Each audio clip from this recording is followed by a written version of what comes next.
Thank you for coming to our fourth annual Breast Symposium. It's certainly a pleasure as I look out to the crowd and see what we've grown to in our community. I mean, many of us speakers here have been a part of this for a few years, actually since inception. And when we first started this, I like to tell the story of how Breast Cancer Symposium for ValleyCare and Pleasanton Livermore communities actually started. It was in a little classroom in the Cancer Center. And there were as many speakers as there were attendees. And that's because they actually worked for us. And so we asked them, please, we need some seat fillers like they have at the Grammys and so on. And it was good. It was a great event. And then since then, we've had terrific support from the likes of Denise Estrada, from Lee Teckel, from the administration at ValleyCare, who had a vision, as we did, the physicians in the Cancer Center, saying that we want to educate the community not only through our patient care, but through a forum. And that forum grew exponentially. We grew from having 4 people in the seats to moving it to a venue at FAS 3 years ago, and to the Palm Event Center, who's been gracious enough to host this event that we're so proud of in October every year during Breast Cancer Awareness Month. And we're proud to say that we have nearly 200 people registered for this event. So thank you. I'd like to give a round of applause to ValleyCare.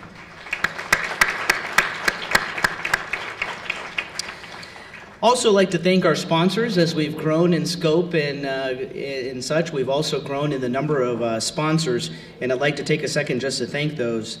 Of course, we'd like to thank our sponsors of Genomic Health, the Safeway Foundation, AstraZeneca, Agendia, and special support from the Tri-Valley Sox, who puts on the Bras for the Cause, ValleyCare Ryan Comer Resource Library, the ValleyCare Lifestyle RX, the Women's Imaging Center, Valley Medical Oncology Consultants, or VMOC, the Cancer Center, the Sandra J. Wing Healing Therapies Foundation, the American Cancer Society, Marzell's, the Wellness Community, the Hares Foundation, and Dr. Stephen Williams and his organization. One more round of applause for all of our sponsors.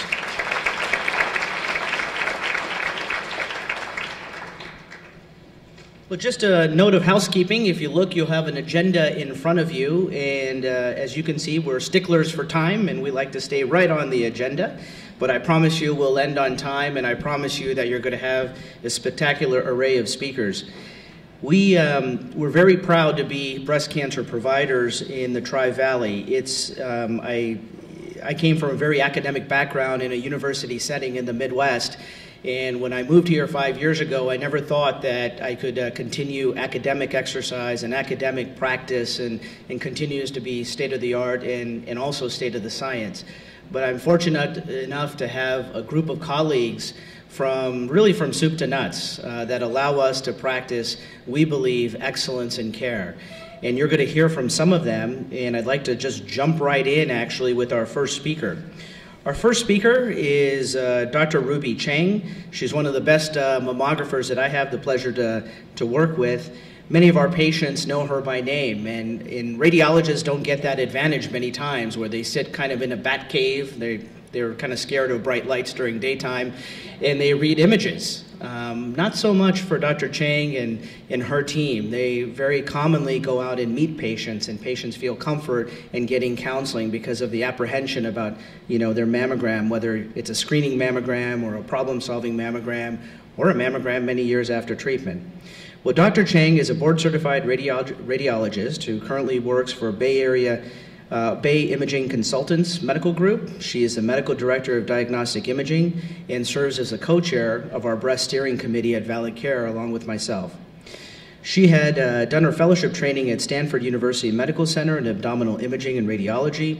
She was a co-chief resident in Columbia Presbyterian Medical Center in diagnostic radiology. She received her medical degree at the New Jersey Medical School in Newark, New Jersey. So we're certainly pleased that she picked this coast to practice on.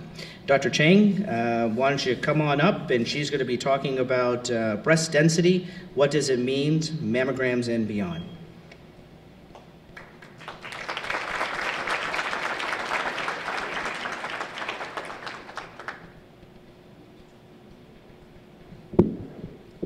Thanks, Dr. Patel, for that very warm introduction. Welcome, everybody. We're excited to see you all here tonight. Everybody looks great.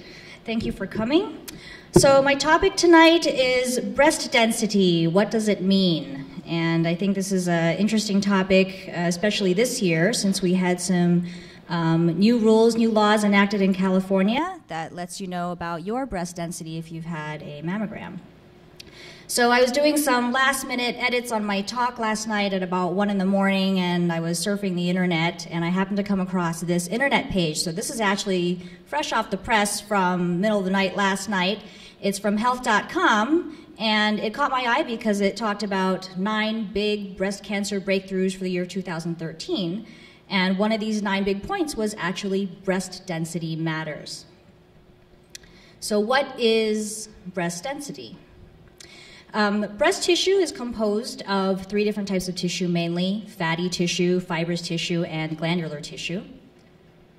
And if you look at this mammogram, I will show you what types of tissues are depicted and what color they are. So the fat tissue is this darker gray tissue. In this particular example, most of this breast is made out of fatty tissue.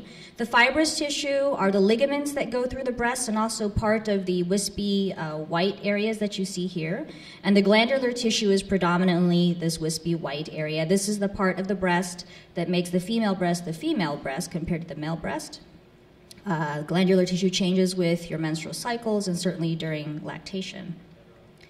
So if you think of mammogram as an x-ray, it is a type of x-ray. I wanted to use a chest x-ray, which people have more commonly seen, to explain how different densities are depicted.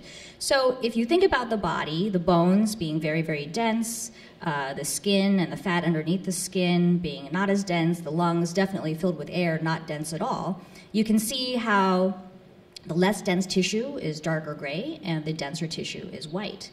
But if bone is so dense, why is the heart and part of the abdomen here so white compared to the bone? Well, it's because X-ray also takes into account the thickness of the tissue that we're imaging.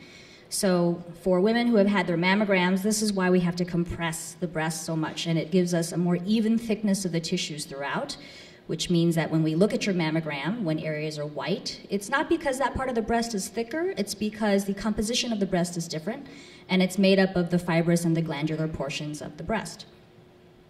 So in radiology, we categorize breast density into 4 main categories. Nobody's a perfect 1, 2, 3, or 4, but you're somewhere in the range of these 4 different categories. One being the least dense, predominantly fatty tissue. So you can see on this picture, on your left, it's almost all of this gray color. From 1 to 2 to 3, the heterogeneously dense, and 4, the extremely dense breast, where almost all of the breast is composed of this whitish tissue. And what depicts the density, or what determines the density of your breast is really your genes. It is related a little bit to age and hormone status, but most often, if women are dense when they are younger, they still have a dense breast when they are older as well. So this is an outdated map, but in April of 2013, California turned pink. We enacted a law called the California Senate Bill 1538, which says that we who do breast imaging will let the women know who have their mammograms if they have dense breasts on mammograms. There is special verbiage that was recommended, and you will see these included in your letters that get sent home to you, talking about either heterogeneously dense tissue, which is the category 3, or the extremely dense tissue, which is category 4.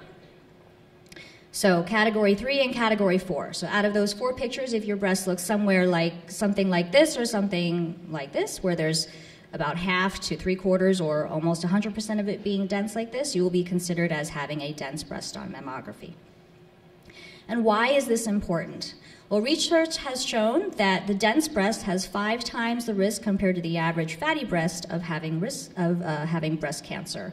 And even though we knew about this back in 2007, we didn't really know what to do with this information. There wasn't any change that we would say we would recommend about how to do your screening, how to do breast self-exams, definitely not any change in how we do treatment.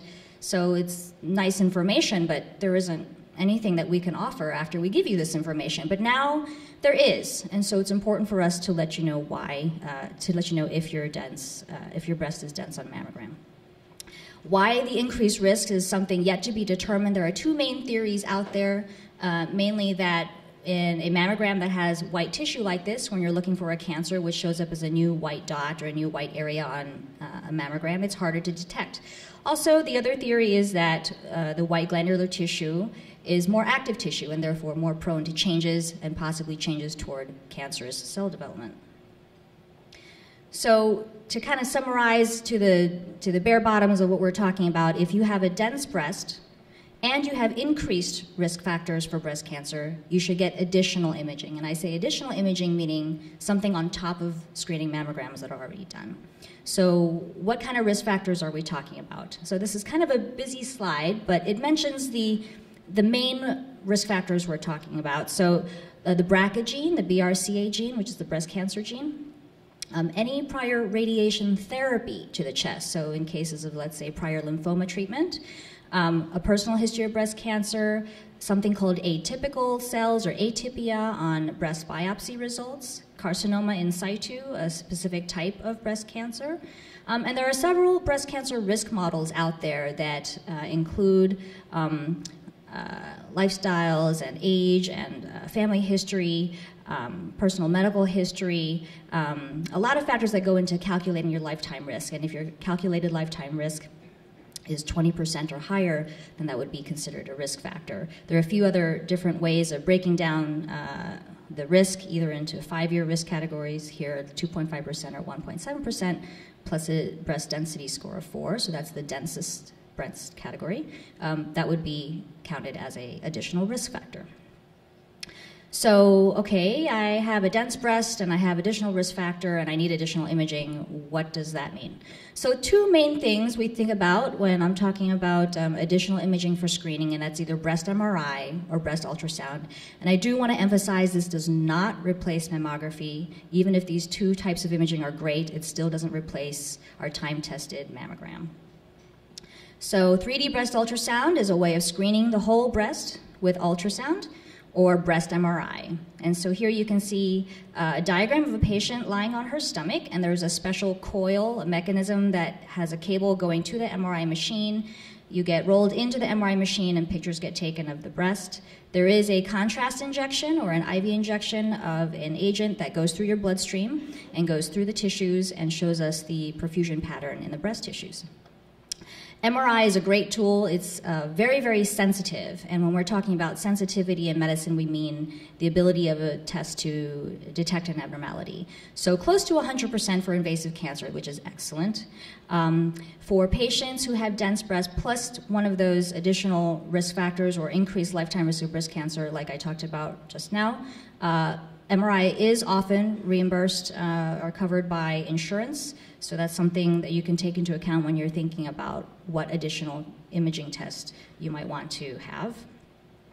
And these are some examples of breast MRI pictures. We manipulate the tissues different ways to detect the overall architecture and composition of the tissues, as well as water content of the tissues. And this is an image through the breast where we see this white spot here. And the white spot is actually where there's an area of increased blood flow, and this is an abnormal little mass that's a cancer. This color picture is another way that the computer calculates the amount of blood flow, the red being the most intense blood flow, which is a suspicious type of blood flow pattern, also suspicious for a malignancy. But just looking at bright spots is not the total answer. This is the same patient imaged 4 different years for her screening breast MRI, and you can see that the white spots kind of take on a different look every year, which doesn't mean she's had a cancer in a different spot every year. It just means that having a white spot that enhances on breast MRI doesn't necessarily mean you have cancer. So MRI is very good at detecting disease. It's also very good at detecting normal changes that happen to have increased perfusion, which means that this is one of the bad things about MRI, is that it can see too much. It can see a lot of things that are going on, raise a flag, and in the end it ends up not being cancer. And that's an issue that we deal with almost every imaging test, is the false positives. So the overall sensitivity, like I mentioned, is very good. The specificity is pretty good, but not as good as its sensitivity. This is the false positives. And unexpected findings on MRI can happen almost up to 1/3 of the time. So if you undergo an MRI, you have about a 30% chance of having something that's incidentally seen That'll need a follow-up exam or even potentially a biopsy. Okay, so the other test I mentioned was ultrasound. And ultrasound, just to explain and try to make it a little bit more familiar, is the same technology that's used to image babies when they're in utero. It's performed in addition to mammogram. Again, I'm going to emphasize not in place of mammogram, but in addition to mammogram. And the reason why ultrasound is helpful is because it's a different type of technology that can actually penetrate through this dense tissue and give us better characterization of the composition of the tissue. So in this example, you can see these white areas. I can't exactly tell if this is just regular gland or whether there are little pockets of fluid. But on this ultrasound image, you can see that this white area off to the right is glandular tissue. And these little dark spots are just little pockets of fluid, or cysts, a really common finding in breast, but well hidden on the mammogram. Breast ultrasound is something like shining a flashlight in a room. So you put the transducer on the breast and you want to look around to see what you can find. And here's another example of a cyst. And when we do 3D screening ultrasound, we screen the entire breast.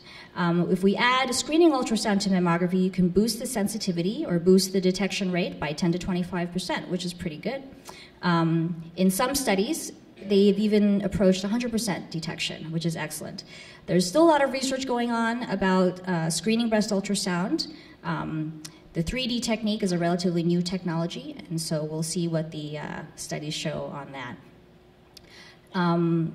Why would you choose 3D ultrasound? Sometimes if you cannot have an MRI, there are multiple reasons, whether it be because of renal disease, which is at certain times a contraindication to contrast administration, claustrophobia, or cost. 3D ultrasound would be a good alternative. For patients who desire additional imaging, let's say you have a dense breast, but you don't have enough to qualify for insurance to cover, 3D ultrasound might be something that's reasonable for you, especially if you have other reasons to be concerned about breast cancer, like a family history or your own past experience with breast cancer. There's no contrast injection, and as far as patient comfort, it's a generally more comfortable exam. You're lying on your back, resting while the exam is happening. There's no IV that's needed, and there's no loud machine, and claustrophobia is certainly not an issue. So in summary, breast density reflects the amount of fibroglandular tissue in the breast, and the denser tissue will look more white on the mammograms. For women who have dense breasts and risk factors, additional imaging is something definitely to be thought about. And hopefully, with these 4 pictures in mind, you've gotten a better understanding of what breast density is. Thank you.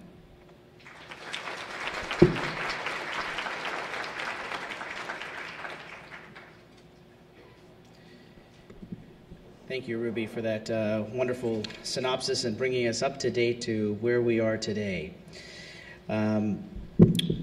Denise, do we have this? Do we have your talk, Dr. Rugo? Okay, we'll put it on. Well, it's my privilege. Yeah, sounds good. How about that? Usually when I have the mic and no laptop, I bust into karaoke, but you know, I'll save you guys. Well, it is certainly a distinct privilege and pleasure for us to introduce the keynote speaker, Dr. Hope Rugo. Earlier this year, as many of you know, the ValleyCare's Regional Cancer Center that Dr. Sahani and I work at became a UCSF affiliate, and we run many of their clinical trials with the help of administration, and we collaborate in earnest with many of the leading investigators at UCSF, and Dr. Rugo certainly sits at the top of the breast cancer arena.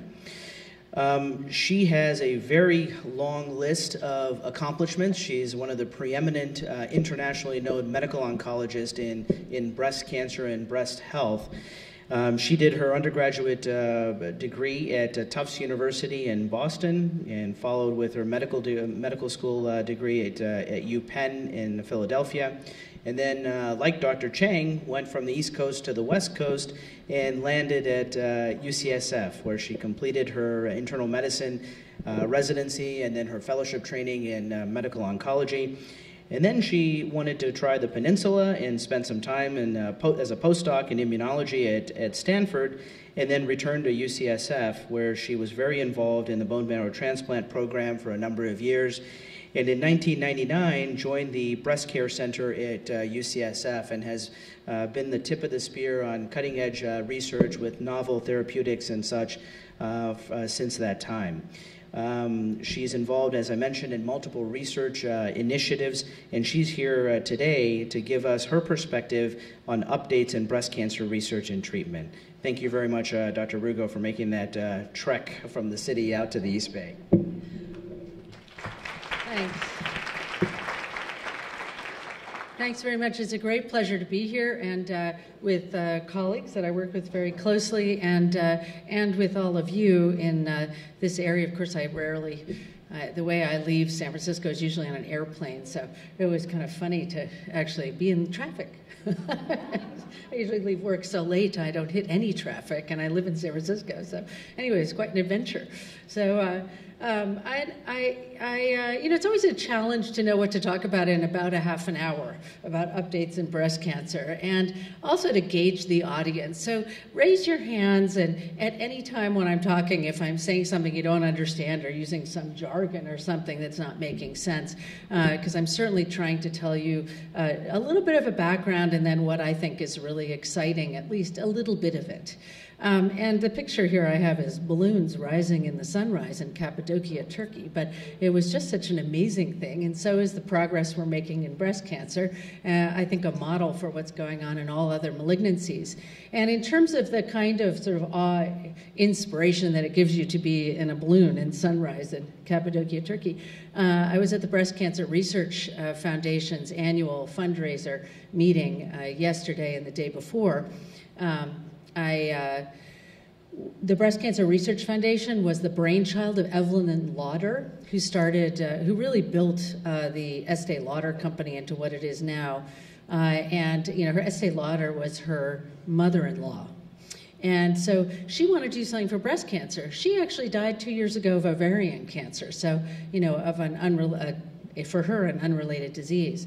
But so she got together with Larry Norton, who at that point ran the breast program at Memorial Sloan Kettering, and certainly one of the most famous breast oncologists in the world. And they started this program with the idea that they would give some money every year to people who were doing research in breast cancer without the same kind of strings and attachments that exist from government funding or many other resources that we all strive to get all the time writing these grants. So I'm one of the very lucky 200 people in the world who have this yearly grant from the Breast Cancer Research Foundation.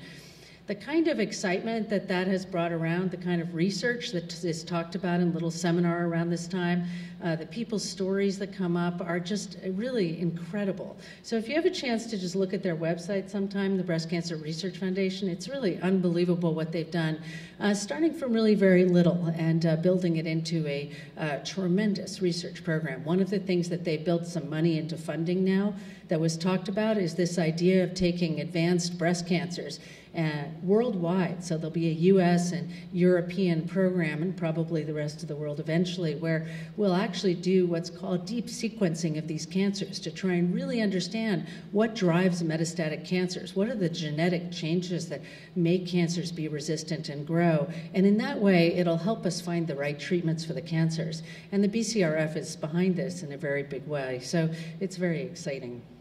So the topics we'll talk about today, a brief introduction to breast cancer, and then you've talked a lot about screening tools, so it's a perfect introduction to my very brief discussion about the controversies in screening for breast cancer, and talking about risk and what impacts screening. And it's actually, you've heard a lot about that now in this last talk very nicely in some of the alternatives, but Laura Esserman, who runs the whole breast program at UCSF, has been passionate about the idea of screening and how screening is overutilized. And so I'll just talk briefly about why that actually is a controversy. The issues in survivorship, I think I'll skip over just because we don't have a lot of time, except for to talk briefly about our general recommendations at the end. And then we'll talk about how we're using genomics in early stage breast cancer, some of the additional advances in that area, and new directions in metastatic breast cancer. So we know breast cancer is common. Everybody here does. It's the most frequently diagnosed cancer in women, and there are more than 230,000 cases of breast cancer that are estimated to be diagnosed this year in the United States. It represents about 30% of all cancers. It's very rare in men, and most men who have breast cancer have some sort of screening for genetic mutations, although we do see sporadic cancers. It ranks second after lung cancer as a cause of cancer death among women. The estimate is about 40,000 deaths due to breast cancer this year, and it represents 14% of cancer deaths. It's important to keep in mind that 40,000 is the number of ovarian cancer cases that are diagnosed each year, but the mortality from ovarian cancer is about 20,000 per year. So you can see the big differences in outcome based on the cancer that gets diagnosed. And then there's a lot of in situ cancer. And this is one of our biggest problems with screening, is that we keep picking up in situ cancer and doing all this surgery for it. That's the non-invasive form of cancer. And you know, most of it probably doesn't need all that much treatment. So that's a whole nother area of work that I won't talk about much tonight. You could spend a lot of time talking about it. The annual incidence of breast cancer is listed here. It's actually really interesting that there was this decrease shown about here. This is about 2002 right here. And what happened in 2002 in women who were 50 years or older is the data came out from the Women's Health Initiative trial that showed that if you took combined estrogen and progesterone versus taking nothing, that you had a higher risk of developing breast cancer, as well as a number of other cancers, higher risk of colon cancer and a higher risk of lung cancer death, as well as more cases of dementia, of all things, probably related to small clots in blood vessels. And what was amazing was that the number of prescriptions went down by billion. I mean, it just went down so fast. Within 2 years, the number of women taking hormone replacement therapy just plummeted, and so did the incidence of breast cancer in women 50 years and older. And we thought that it might just be a temporary drop, but it's actually continued. It kind of fell and then it's been stable. So clearly some component of breast cancer was due to this hormone replacement therapy, and now we recommend that it be used quite judiciously and in a small number of patients who have bad menopausal symptoms for a short time. Turns out that estrogen alone doesn't have that effect. The combination of estrogen and progesterone seems to be the right combination to cause cancers. You need the progesterone effect. But if you take estrogen alone for a very long time, you're probably increasing your risk as well. Turns out if you have no uterus, so you don't have a risk of cancer of the uterus, and you take estrogen alone for a short time, you might actually reduce your risk of getting breast cancer. It's not something I would recommend that you do off the course, take out your uterus and take estrogen, but it is interesting that the risk went down, and it goes along with something we've recently sort of re-studied, which is that estrogen alone in women who have metastatic hormone receptor positive breast cancer can be a very effective treatment. Instead of blocking estrogen, you actually give estrogen, you can shrink the cancer, which is very, very interesting. So this is interesting that also what happens to women under the age of 50. There's been a slight increase in the incidence of breast cancer in women under the age of 50. It's like 1.5% per year. In contrast to the rest of the world outside of Europe, so in countries that haven't had much breast cancer like China, where there's a big population of people living in their first world cities, the incidence of breast cancer is rising more quickly than anywhere else in the world, and it's almost all in younger women, and it's almost all the more aggressive forms of breast cancer. So that's an area of big study as well. Now, the good news with all of this is that very few women actually die from breast cancer now. Now, you wouldn't know that from being in my clinic because it's full of women who have advanced breast cancer and usually complicated advanced breast cancer. But it turns out that most women diagnosed with early stage breast cancer this year will survive, about 80%. And the interesting thing we've also learned is that breast cancer is a disease over many, many years.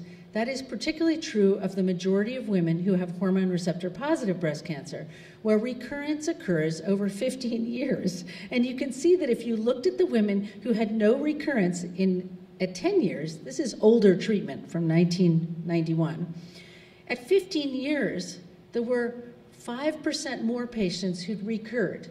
So there's this kind of slow drop-off, and I'll show you one of the areas that we're working on to try and prevent those late recurrences from slow-growing breast cancers. So what are the risk factors that go into developing breast cancer? Well, cancer that occurs in 1 in 8 women is something that occurs mostly without defined risk factors, and that's really important to keep in mind. The young woman who's 35, who gives birth to her second child, is a physician and has inflammatory breast cancer that is metastatic at diagnosis 1 month later. We are never going to find a reason why she got that cancer. And it's very, very frustrating, I think, all around. But what we need to do is to better understand ways to treat the cancer and, of course, work on prevention. But no matter how well we do with prevention, we're not going to prevent that cancer because that person had no risk. The biggest risk for developing cancer, of course, comes from mutations associated with hereditary breast cancer. But this represents less than 10%, at most 10%, of the cause of breast cancer. Now, somebody like Angelina Jolie, who had her bilateral mastectomies but still has her ovaries in place, she had mutations in 2 different genes. So we know the first genes that we found were associated with breast cancer risk were BRCA1 and then BRCA2, and there were 3 mutations over those 2 genes. She has 2. She had mutations in 2 different genes, which means her risk for getting breast and ovarian cancer is well over 80%. So she had a slightly different situation than most patients. I have never seen a patient who has 2 mutations. It's very, very uncommon.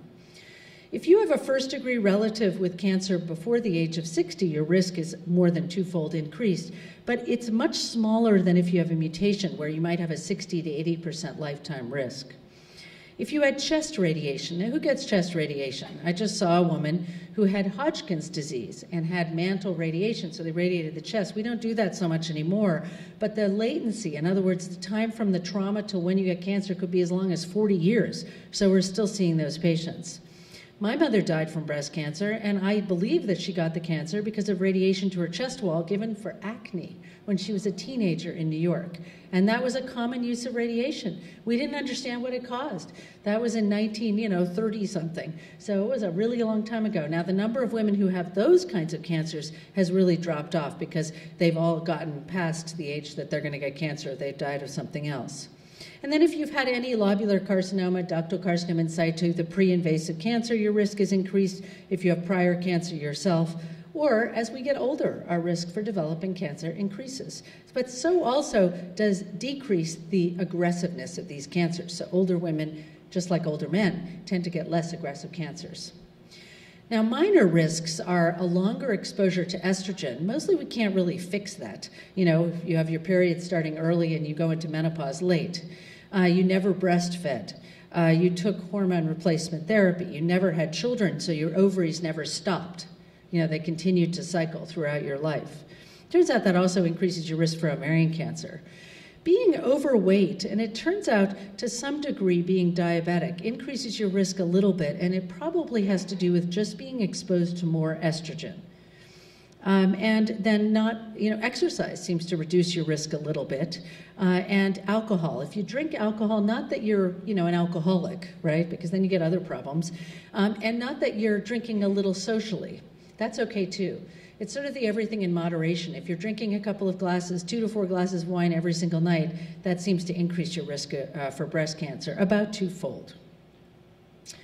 So how do you figure out your risk associated with family history? Relative risk is something that we try and figure out the fold difference in risk. Like, are you 2 times more likely, or are you 15% more likely than the population? That's what relative risk means. It's not an absolute difference.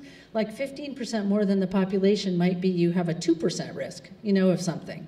So it's a relative difference. Hopefully that makes sense. So if you have a first-degree relative, your risk is double that of somebody who doesn't. If you have multiple risks, your risk starts going up faster, multiple family members. So if, like I saw a Hispanic woman who was in her 40s, and she had breast cancer. 5 of her 8 siblings had breast cancer. Obviously, her risk was extremely high. We actually couldn't find a mutation in that family either. It's probably a not yet described one. If you have breast cancer very young, and you're the relative of someone who had breast cancer under the age of 30, you have a markedly higher risk. And then that increase decreases as the age at diagnosis increases because breast cancer becomes more common.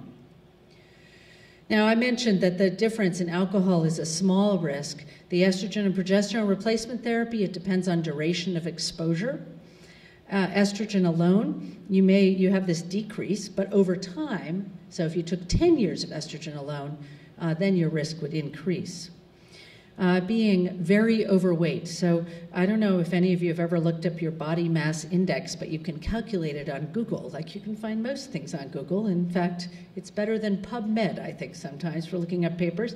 But if you are very overweight, then your risk of breast cancer goes up significantly. And if you're very overweight after you have breast cancer, your survival, your chance of surviving cancer goes down as well. So this is what we call a modifiable risk factor. For many women, not all, we can change that risk. And then a sedentary risk factor, another modifiable risk factor. All of these are things that we can affect in our lives. Now, how do we assess these risks? And I think these graphs are really, really interesting. So this shows you how much your risk goes up based on the risk factor. BRCA1 and 2, the mutations. These mutations affect our ability to repair DNA damage. We damage our DNA all the time, driving across the bridge, pumping gas, drinking alcohol, whatever we're doing, living. And if you have a mutation in these genes, which are inherited as a dominant mutation, so you get it if your parent has it more, it's more likely that you're going to get it, 50-50. Then you can't repair DNA normally. So you're more likely to get breast or ovarian cancer and sometimes other cancers as well. And men can too. You can inherit it from either side of your family, and it doesn't always cause cancer. So for example, one young woman I saw with breast cancer, the Ashkenazic Jewish population has it more frequently, and actually homogeneous ethnicity. So if your family is very homogeneous, everybody comes from one area of Japan, for example, you are more likely to have something that was preserved, but you could get old enough to have kids, right? So it can get passed down. And so if you have a BRCA, she had a BRCA mutation, we found a BRCA2 mutation. Turns out that 1/8 of her family is Ashkenazic Jewish. She didn't even know. And 3 generations, somebody probably had that mutation. So you have to kind of do your research there. If you have an in situ cancer, atypia, it's a little lower. And then you can see hormone replacement therapy and being overweight. These are small contributors to the overall incidence of breast cancer. But if you look at them, how common they are, this is how common hormone replacement therapy and being overweight is compared to the commonness of the mutation. So it tells you a little bit that modifiable risk factors can make a difference because they're so common. So who should we refer for genetic counseling for this testing? Not everybody. But there are some guidelines that are actually published, and they're in a patient-friendly format. You can go to nccn.org, the National Comprehensive Cancer Network, of which UCSF is a member, and you can click on the patient part. It tells you a lot about genetic risk factors and all sorts of things about cancer treatment that are all put in a patient-friendly manner, and they're updated yearly, so it's very helpful. We have a variety of different patients that we will now screen for breast cancer. If you have a triple-negative breast cancer, how many people here know what a triple negative means?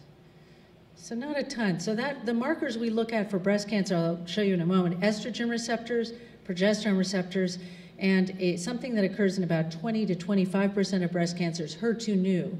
And if you don't have any of those in your cancer, which we call triple negative, it's a more aggressive form of breast cancer associated more frequently, maybe 20% of the time, with these gene mutations. If you're under the age of 60, we automatically screen. And then the other things are listed here, as well as a strong family history. I just diagnosed a BRCA2 mutation in a young woman from Brazil. She had a strong family history. Nobody had ever been tested, but she got breast cancer at 28. Hormone receptor positive, but at 28. So that's very unusual.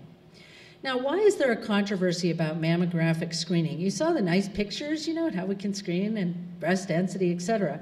But the real reason is the biology of cancer. So mammographically detected tumors are more likely to be slow-growing, small, or in situ, even non-invasive cancers. This is not an absolute. Nothing is like, black and white, like it's always going to be this way or another way. But it's just a likelihood.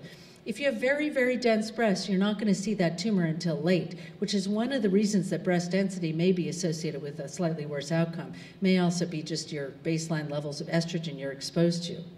The highest risk cancers, these triple negative cancers, they're the ones that are interval cancers. They occur between mammograms, or sometimes they're not able to be seen by a mammogram. Up to 20% of invasive cancers are not seen by mammography.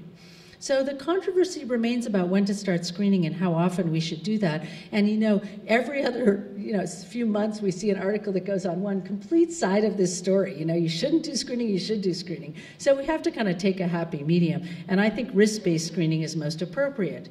If you have, although the American Cancer Society still recommends screening yearly starting at age 40, and certainly my colleague can comment on this too afterwards, if you have no family history and very low risk factors, it's probably appropriate. You could do, screening 3 times between the ages of 40 and 50. If you have a family history or any other risk factors, then it may be appropriate to screen more frequently. But you can see that everybody is still recommending somewhere between every other year or yearly, and I think it has to be risk-based and discussed with your medical provider. The MRIs. Now, you heard that there's problems with MRIs. People who have kidney problems can't get MRIs because of the contrast, but very few of our patients that we're screening have big kidney problems. Also, some people are very claustrophobic, and it's a little narrow tube where it sounds like there's a jackhammer going off. But it's not a bad test, and most women I find are able to have MRIs.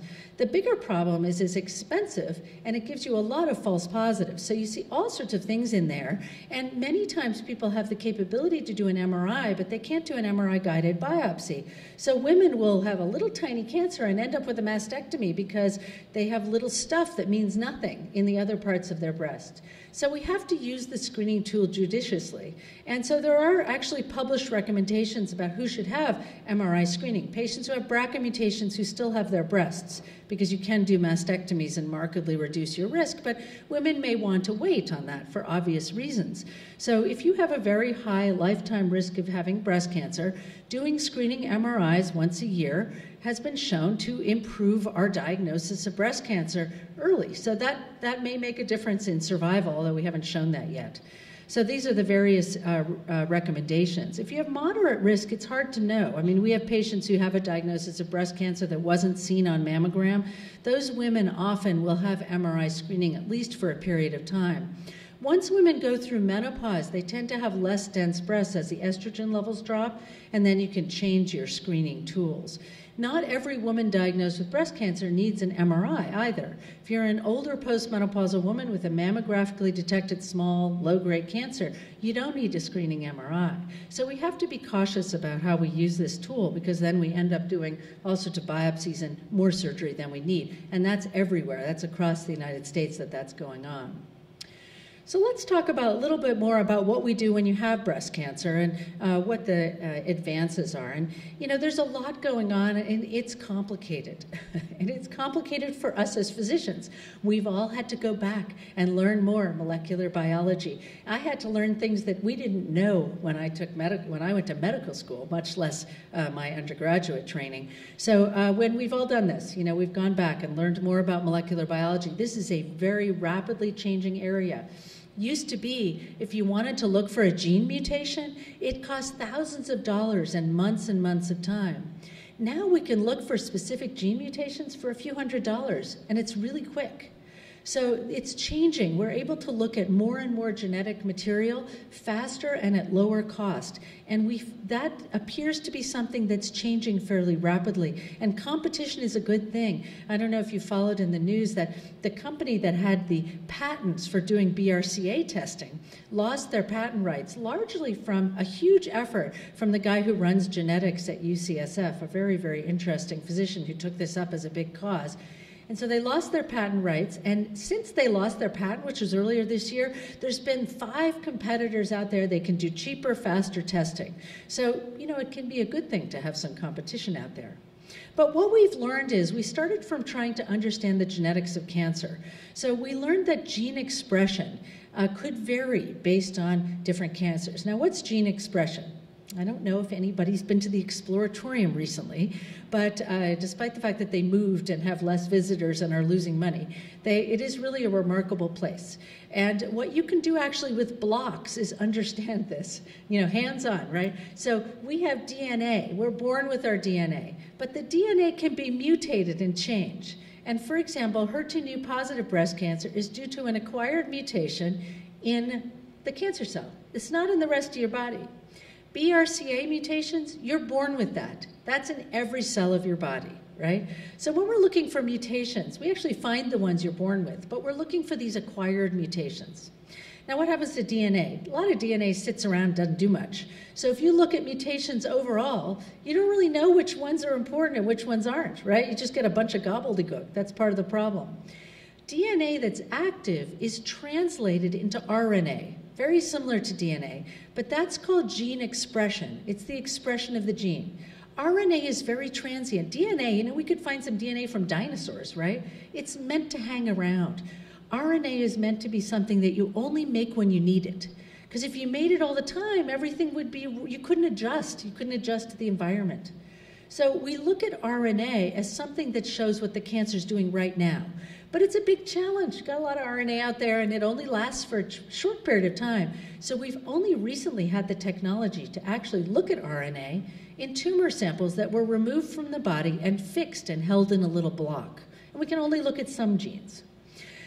This gene expression array here that you see that makes oncologists and people who really do cancer all the time sometimes get blurry vision is actually really important. And you can see that there's patterns here, right? So you can see that there's red. These are all these little lines here, all these numbers, these are individual tumors. So you read it vertically, right, up and down. And you can see that these genes are grouped based on this. The red means that the gene expression is down, and the green means that the gene expression is up compared to a normal cell of that same organ. So you could actually group these into the different kinds of subsets, biologic subsets of cancers. And it's told us that there are different types of cancers. And it basically opened this huge area. So now we understand that cancers are even much more complex than what this shows. But this is the basis for much of what we understand now. What these investigators did was they grouped the cancers by these gene expression patterns, all sorts of different genes.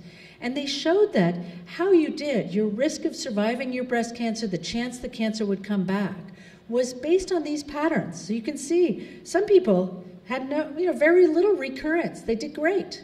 But some people's cancers came back at an alarmingly fast rate. And it all had to do with these different subgroups that the cancers fell into.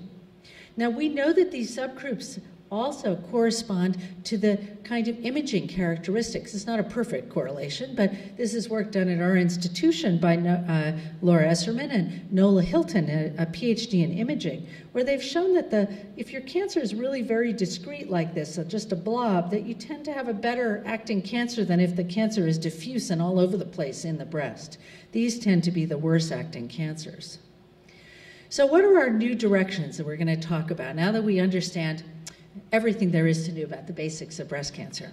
So what we've learned over the last few years, and learned a lot more about this year, is that if you give hormone therapy for breast cancer for a longer time, it's better than for a shorter time.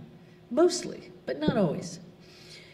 We have a better understanding of which cancers benefit from chemotherapy. Neoadjuvant therapy. So neoadjuvant means new adjuvant, but it really means treatment before surgery. Shrinking the cancer while it's still in the breast seems to be a very exciting path towards getting drugs into the clinic faster. And I'll show you a little bit about that in a moment.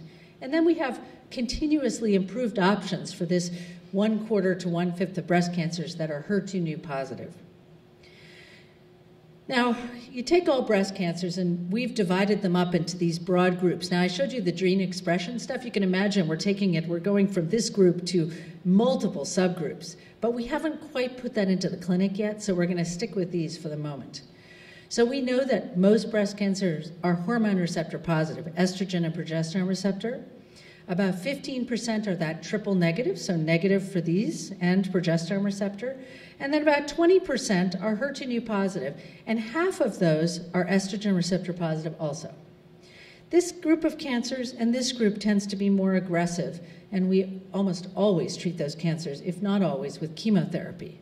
But a big issue that's come up is whether or not these patients really need chemotherapy all the time, or whether or not we could just use hormone treatment to block the estrogen and kill those cancers. It's a very effective treatment. And we know that hormone therapy, as listed here by these NCCN guidelines, actually has been a major impact in reducing the risk of death from early stage breast cancer. So from tiny cancers, very few women now die because they always get hormone therapy. We block that estrogen pathway. And a large group of trials has been brought together in what's called the overview analysis. So these are trials in Europe and the United States and sometimes in the rest of the world. And we've shown that we can reduce the chance of recurring and dying of breast cancer by a large amount by giving 5 years of hormone therapy, 5 years of tamoxifen. And now we have new drugs too, the aromatase inhibitors. And what's fascinating about this is 5 years of hormone therapy is still reducing your risk of recurrence at 15 years after diagnosis, something called a carryover effect. So whatever you gave for those first 5 years carries over and still reduces risk farther out. This is just a division of what kinds of treatment we give based on how we understand cancers and divide them up. Now, we know that, I told you, breast cancer is a disease that occurs for a long time. Here's this ER negative, hormone receptor negative or triple negative cancers. This is the risk of recurrence. So the risk of recurrence peaks around 2 to 3 years. And by 5 years, if you have a triple negative cancer or a HER2 positive estrogen receptor negative cancer, you are cured of your cancer, essentially. And remember, nothing is 100% in biology. But for estrogen receptor positive cancer, what you can see here is you have this little increased risk here, and then it's kind of stable. It goes out for a really long time, past 15 years. So one of the big issues we have is if 5 years of hormone therapy works better, maybe longer is even better. Maybe we could reduce risks even more. And we've recently seen data from a trial called the ATOM trial, and then there's another trial called ATLAS. What these showed us is that if you took 5 years of tamoxifen, you had a reduced risk. But if at 5 years you were randomized to take another 5 years or nothing, your risk reduced even more. And this is particularly true if you had node-positive disease where your risk was a little higher, so tumor in the axillary lymph nodes.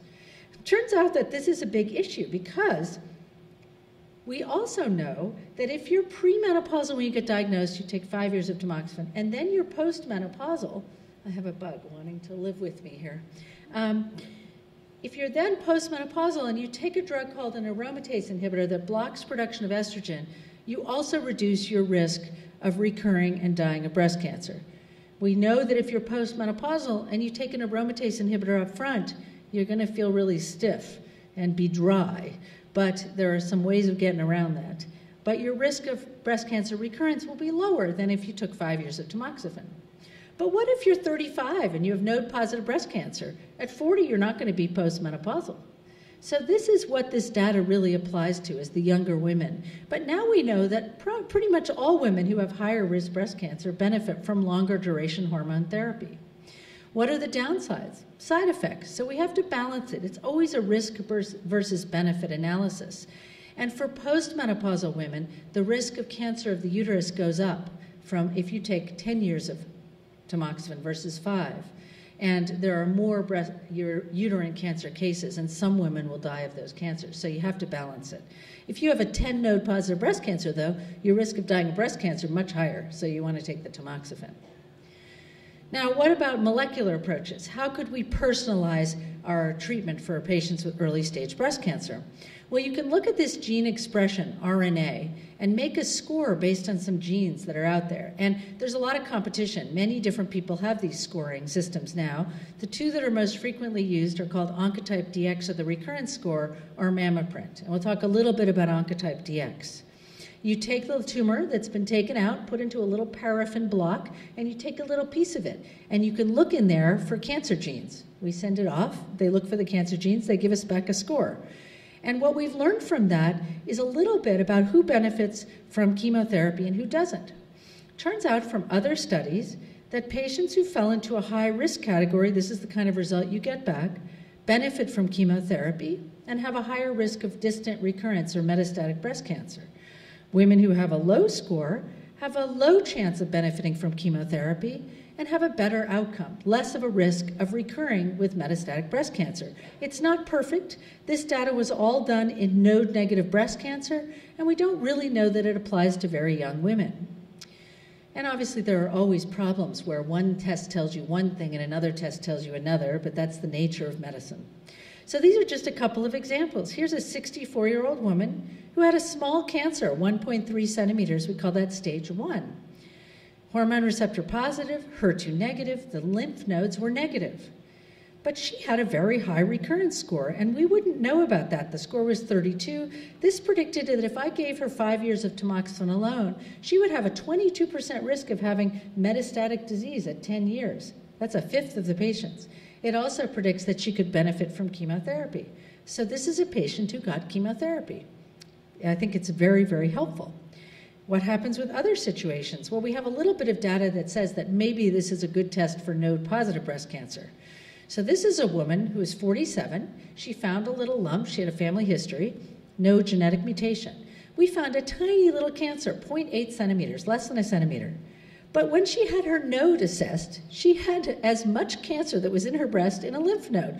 Really weird. How did that cancer get to the lymph node? And it was very hormone receptor positive and slow growing. So she said, I don't want chemotherapy. So she went around. She had a very wealthy woman. She went around to all sorts of places, UCLA, MD Anderson, you name it. She got all these conflicting information. So she came to see me, and the test had just been shown to be potentially useful in in node-positive breast cancer. So we sent off this oncotype, and the score was 0. So I felt confident giving her hormone therapy, and she continues to take it and is now about 4.5 years out. Now, she's a patient where I will extend hormone therapy past 5 years. What about neoadjuvant therapy? So I mentioned to you that giving chemotherapy first might help us get drugs into the clinic faster. And I'll show you why that might be the case in just a moment. So what we know is for patients who have not this kind of cancer. So it's not the kind of cancer, let's see if I can go backwards here. It's not this kind of cancer. This is a slow-growing cancer. Giving chemotherapy first isn't going to help us. But let's say you have a 2 or 3 centimeter cancer in your breast, you could get chemotherapy first. And if some of patients, their cancer will shrink away so that at the time of surgery, there's no cancer left. So a really good example of that is a young woman. She came to see me on her rehearsal night dinner before she got married the next day. 32, came from New York to see me because they were going to move to get her treatment here. She had a 10-centimeter cancer that grew over the course of 3 weeks and bulky nodes under her arm. So she got married. She had a few days off, and then we started chemotherapy. Within 2 weeks, I couldn't feel that cancer. And when she went to surgery, she had no cancer in her breast or her lymph nodes. Now, what we found from studies is that predicts for a very, very good outcome. So if you have what we call a pathologic complete response from neoadjuvant chemotherapy, your chances of being cured are huge. If, on the other hand, in the unfortunate situation where the cancer grows on chemotherapy, it doesn't shrink, the risks are much higher. So this is a way of us trying to figure out how we can do better. So we add a new drug to one group and we don't to the other. And we compare how many patients have no cancer at the time of surgery. That can tell us whether a drug might help women to be cured of breast cancer. We have to wait and see if they're cured. But it's a first readout. So we don't have to wait 5 or 10 years before we get that drug approved to treat early stage breast cancer. So we have a very novel trial that's open at 20 sites in the United States called I-SPY2. We treat patients who have higher risk breast cancers with chemotherapy, Herceptin, which is trastuzumab or not, depending on their cancer. And then we do imaging studies. There's the MRIs and biopsies. And what happens in this trial is, based on response, we can adapt which patients get what therapy over time, and we can add in new drugs. So this is a trial which adds in new agents to try and find out which agents will help women have a better response to neoadjuvant chemotherapy, and it will help us get drugs into the clinic faster. We already have results from our first agent, and those will be presented at our San Antonio breast cancer meeting in December, so we're very excited about this. The current approach to drug approval, how do we get drugs into the clinic for women who have early stage breast cancer? We have to do all these trials, it takes 15 years. You got to show it's safe, that you can combine it, you have to treat patients with metastatic breast cancer, and then move it into the early stage setting. So what could we do to improve this? So what we could do is, first we show it's safe, right? So we do our first trials, And then we do the neoadjuvant trials, and we show that we can have an early signal, better response. Then we follow up these patients and see the longer signal that patients are actually being cured. And I think that we've already actually seen this will lead to accelerated drug approval. And our first drug has been approved based on this approach, which is really exciting. We didn't do that trial, but we certainly participated in it. The drug is called pertuzumab. It's an antibody similar to trastuzumab or Herceptin. It's also called Perjeta. It works synergistically or together with Herceptin to kill cancer better. HER2-positive cancers is only about a fifth of cancers. It's very, very safe. And a trial done in the neoadjuvant setting. These are the patients who had no cancer at the time of surgery. A randomized trial, so randomized like the flip of a coin. They all had HER2-positive cancer. They got chemotherapy and Herceptin, or chemotherapy, Herceptin, and this antibody pertuzumab. Now you can see here the difference in the number of patients who had no cancer at the time of surgery, 29 to almost 46%. Very dramatic. And it was very safe, little side effects. And this actually led to accelerated approval of the antibody pertuzumab on September 30th, the first drug to be approved by this mechanism. So it's a very exciting time. Now, accelerated means that they can take it away. So they're waiting to see results from a large randomized trial in the early stage setting that has already finished enrolling patients. But what that means is somebody who has a big HER2-positive cancer tomorrow here in Pleasanton can get pertuzumab. They don't have to travel somewhere to go on a clinical trial. What about metastatic disease? Well, we want to understand these subtypes. I showed you all the expressions so we can treat patients, and that's in the works. It's something in the future. We have already an approved drug that can help us make hormone therapy work better for the majority of our patients with breast cancer. And what happens in the metastatic setting is we get a drug that works, and then we can move it into the early stage setting to cure more women with breast cancer. We have new drugs approved for HER2-positive disease. That pertuzumab or Perjeta was just approved. What's amazing is that drug was approved just a year ago, July. That's when pertuzumab was approved for metastatic breast cancer because it helps women with metastatic breast cancer live longer than they did with Herceptin that already helped women to live longer. And it's already approved in the neoadjuvant setting. That is a dramatic shift. Herceptin showed a big difference in metastatic breast cancer. It used to be the worst cancer you could get, HER2-positive breast cancer. Now it's among the best subtypes. So we got approval to use Herceptin in metastatic breast cancer in the 90s. It took us 6 years to get approval for early-stage breast cancer. This is a drug approved just a little more than a year later, so a big difference. And then we want to use gene mutations to find new therapies, but that's still in process. And then the other thing that's very cool is a lot of researchers have studied how the host, your own response to cancer, may impact how you do with treatment. So it could be that if you respond with more inflammation, that the chemo doesn't work as well. So we actually have a study funded by the Komen Foundation to try and counter that inflammatory response to our most aggressive triple-negative cancers. So the agent that's approved targets something called the mammalian target of rapamycin. The drug is everolimus. And I show you this complicated picture here because these are pathways, where you jump from step to step to step, and it causes the cancer to grow and be resistant. And mTOR is right down here. This is the nucleus, and here's the DNA. And you might think that looks kind of like you can't really understand it, but most doctors don't understand it either. So I wouldn't worry about that. Here's the HER2 receptor that's targeted by Herceptin. Now, hormone therapy targets the estrogen receptor, but we know that these drugs work in concert with hormone therapy, and there are a number of agents. Everolimus, which inhibits mTOR, is already approved, and these two drugs, which inhibit something just above it, here's the cell membrane and the receptors, so something called PI3 kinase, these two drugs are already in advanced phase clinical trials, and if they continue to do as well as they have, they'll be approved in the next couple of years as well. We did a randomized phase 3 trial after a lot of preamble, a lot of other work we did.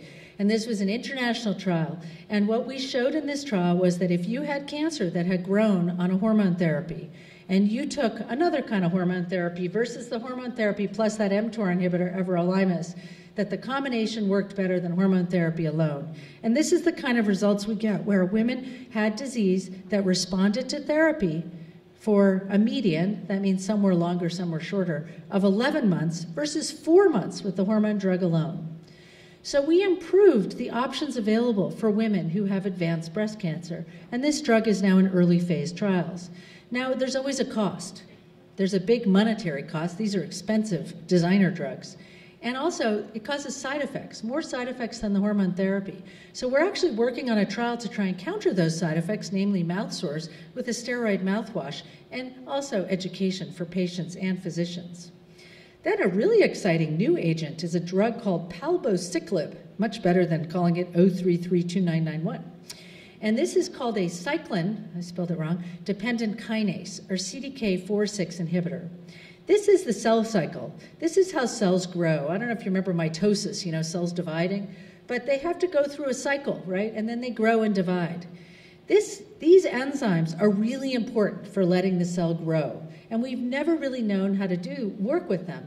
What my colleagues did at UCLA, actually, Rich Finn, was look at a bunch of cells and find out that these drugs worked really well in hormone receptor positive cancer cells that were aggressive. So what they did was they did a study where they randomized women who had newly diagnosed metastatic hormone receptor positive cancer to get the hormone agent letrozole, an aromatase inhibitor, with or without palbociclib. And they showed this dramatic difference. This is only 160 patients, but 7.5 months of disease control versus more than 2 years. And this drug doesn't cause mouth sores, it just makes your white count a little low.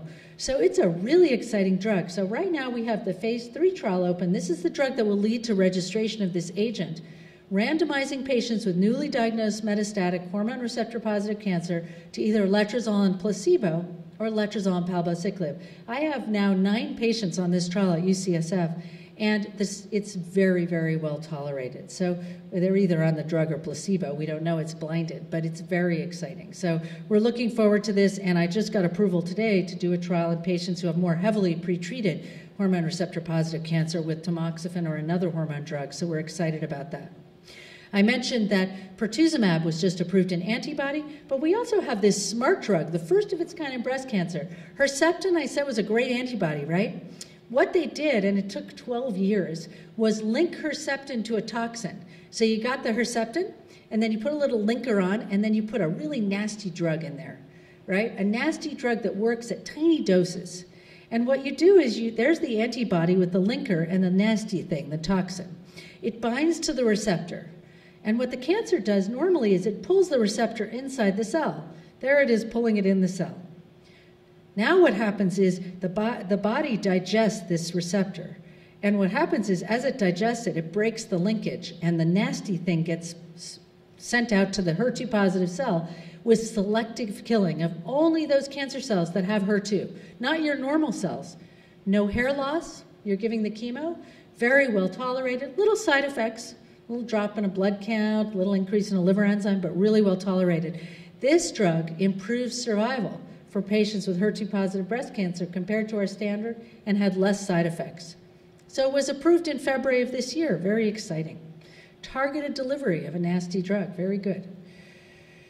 And then the sequencing, understanding breast cancer, we don't know yet what we're doing in that, but you can actually take a little bit of someone's cancer, and for about $4,500, you can get sequencing of about 400 cancer genes. And you get back a report that shows you these test results shown here. Now, this is a patient, and it represents less than 1% of breast cancers, so this isn't something we want to send off thousands of dollars worth of testing for. But what they showed was they had a funny mutation in HER2 that's called an activating mutation. You can't find it by a standard test. So now there's a study going on nationwide to try and identify these patients and treat them with HER2-targeted therapy. But you're only going to find that in less than 1 in 100 patients you screen. Most patients don't get a benefit from these tests, although I have to say in desperation, we often send it. This is a 45-year-old physician, lovely woman, little kids, node-positive, high-grade, triple-negative cancer, treated with the best adjuvant chemotherapy. At 12 months, huge recurrence in a terrible place, compressing all the blood vessels in her airways, couldn't breathe, and same kind of cancer, triple-negative, awful cancer. And she got both a test called Caris Now and also a Foundation 1 test. And she got the best treatment we could possibly give her, combination of targeted radiation, stents, all the chemotherapy we could think of. And what came back was this series of mutations in different kinds of genes, none of which are what we call actionable. We couldn't use any agent out there to treat her cancer. We knew these mutations existed, but there wasn't anything we could do. So this kind of thing that the Breast Cancer Research Foundation is doing, which is funding this huge collaboration between Europe, the United States, and other countries to try and sequence these cancers and find the right treatments, that's the way we're going to help women like this not die an untimely death. She died less than a year after her recurrence, and there was nothing we could do. I think we helped her some, but it was for a short term. And so that's why we do what we do, and that's why we're passionate about it, because over time, we have really changed the outcome of patients with breast cancer. We've cured more women with breast cancer this year than ever before. And these kinds of studies that we're doing, this kind of work, is what's going to really change the future. So I don't think we're at the place where we're going to go to the pharmacy and hand in our tumor and say, get back, here's my sequence, what's the right treatment? But maybe someday we will. We're looking at the host as a way to try and counter the treatment. Our patient with the mediastinal, this big mass in her chest and the horrible cancer, she was never even well enough to go on this treatment because her cancer was such a fast-growing bad cancer. But work done by my colleague from UCSF, who's now in Oregon, showed that this looks really complicated, but what it really tells you is you have a lot of a white blood cell called a macrophage, an inflammatory cell in your cancer. You have actually more recurrence and death from your cancer. And she also showed in mice that if you blocked that white blood cell called a macrophage, you could make chemotherapy work better. So through the Komen Foundation, we got a Komen Promise Grant, which is $6 million actually to 3 different investigators, to help us do a multi-center trial looking at a drug called PLX3397 that blocks the macrophages in combination with chemotherapy. And what we're doing now is our dose-finding study, and then we'll do a larger trial, and we're doing this both at Duke, Vanderbilt, and UCSF. So it's a very exciting collaboration going from the lab to the clinic. At UCSF, I don't expect you to read this, but we have many different trials available for metastatic disease and early-stage breast cancer, including first-in-human trials called phase 1 trials, which are really important for many cancers and are the first step in identifying new drugs. This is actually on our clinical trials breast cancer website. And then I said I'd mention about survivors. So most patients will survive breast cancer, and we always want to think about modifiable risks. What can we do to live the best life we can?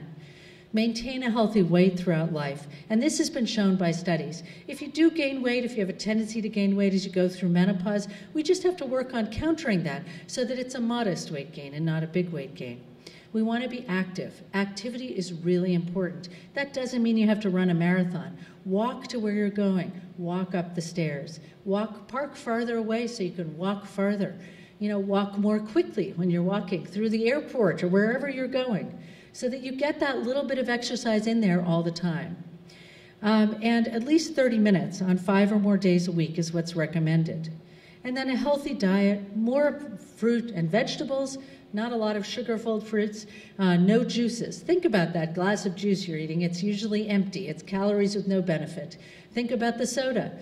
You want to kind of always balance things. It's not like you have to have a vegan diet, you just want to limit everything in moderation and limit your consumption of alcohol. The future is now, and together we're going to make things better, not just for patients with breast cancer, but for all cancers. Thanks.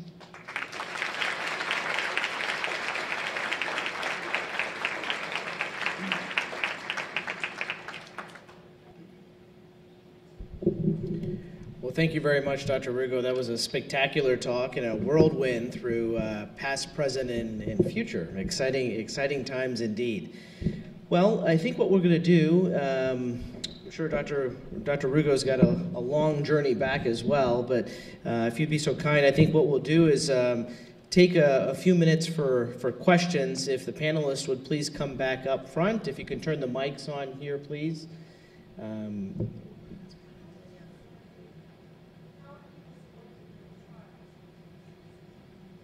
So I think the question was, how are people selected for trials? For the clinical trials that you're talking about. So, first, people have to be interested in coming and talking about the trials, asking their doctor to look into it.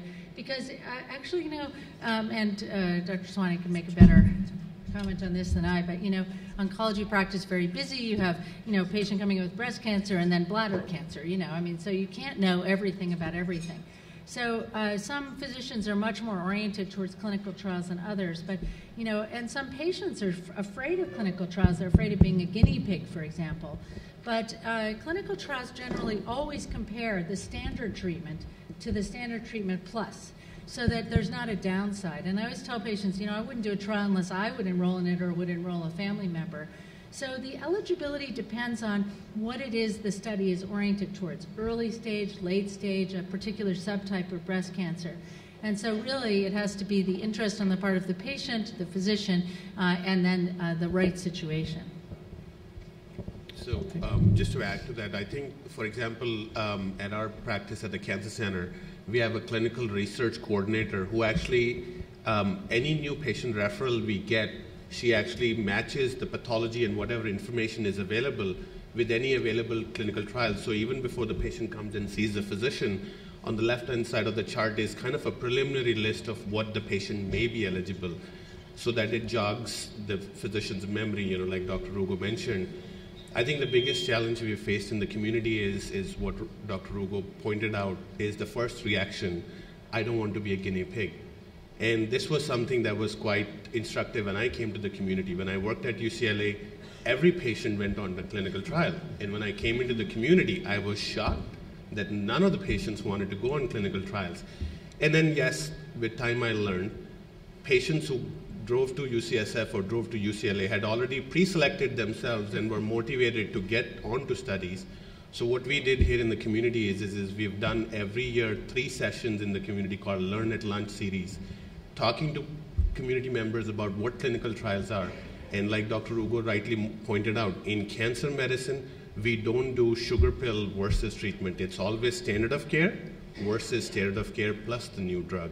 So our patients can always be reassured that they are getting, at the minimum, the standard of care.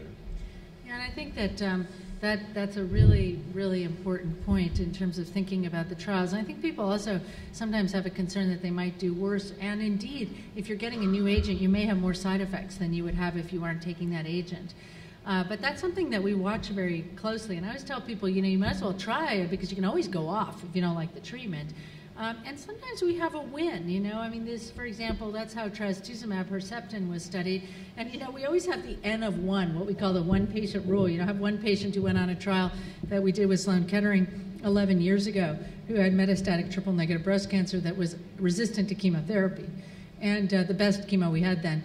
And she went on 2 targeted agents combined, and she's the only patient out of the 41 patients enrolled who responded, and she is still on that therapy.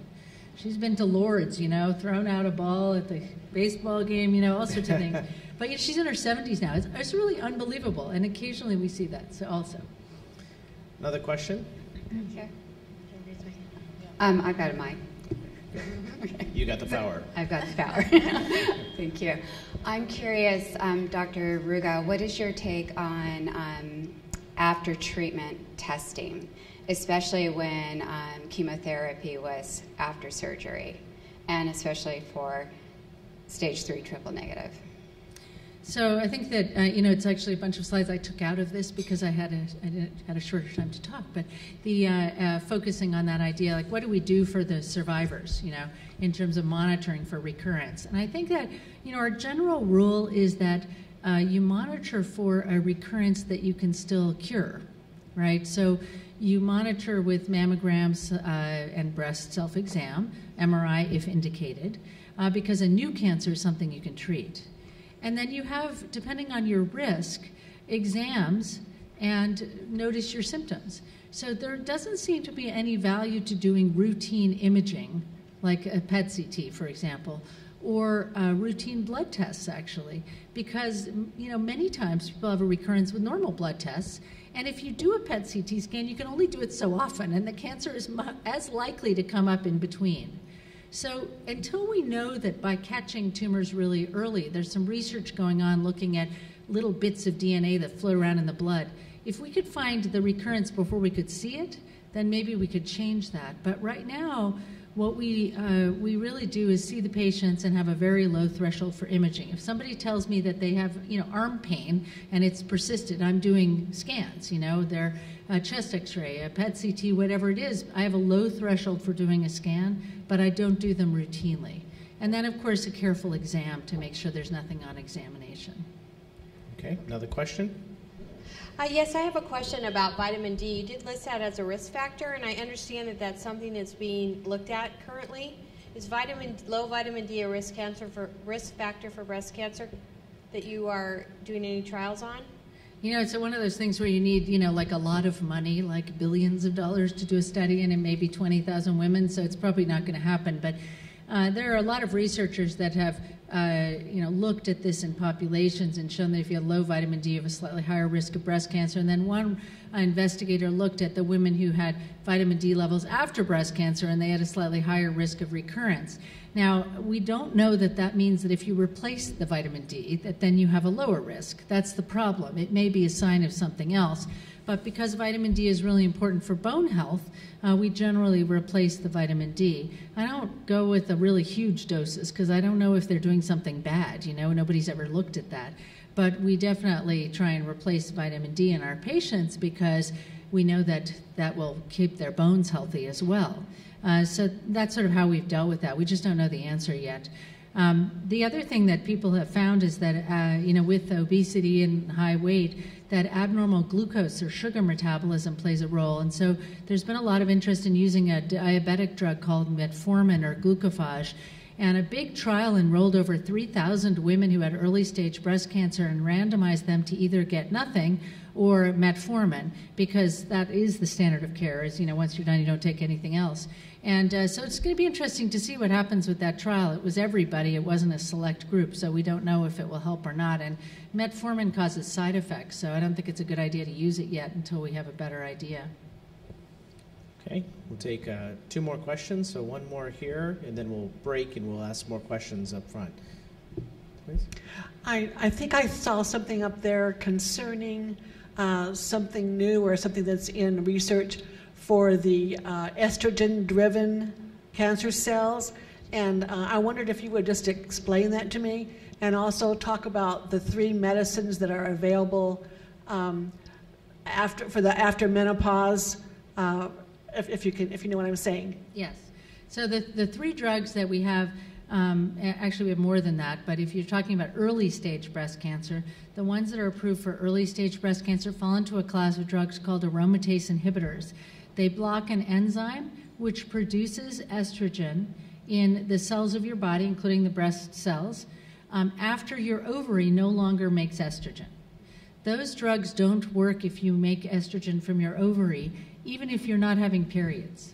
So in women who borderline age or who've had their uterus out, we're very careful to monitor estrogen because they block production, but they don't block where the estrogen goes to, like tamoxifen does. So we have to be careful. As far as we know, there's no real difference between those 3 drugs. They've been studied a lot, and there won't be any more studies. They all block most of the aromatase enzyme activity. They've been studied in different ways, which largely is how it's interpreted in terms of how we use it in practice, which drug we use first and second. There have been studies which have shown that people who had side effects with one of the drugs, if they switched to the other, they had less side effects, regardless of which way they went. So you could go from drug A to B or B to A, and you always did better. Didn't matter.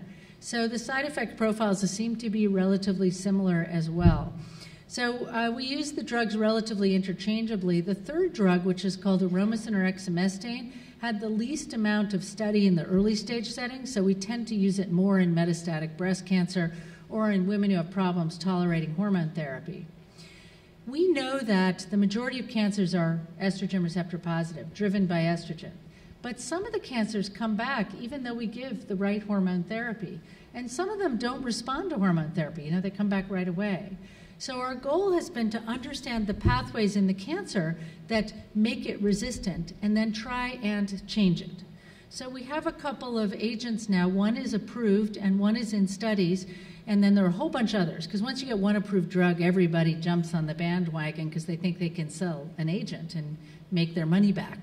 And It's actually, I think, a really exciting and new area. We've known about hormone receptor-positive breast cancer since 1987 or something, when somebody described you took out the ovaries, the cancer got better. But, you know, this is the first time we've had a targeted agent that might make hormone therapy work better. Right now, the only drug approved is approved for metastatic cancer, advanced breast cancer.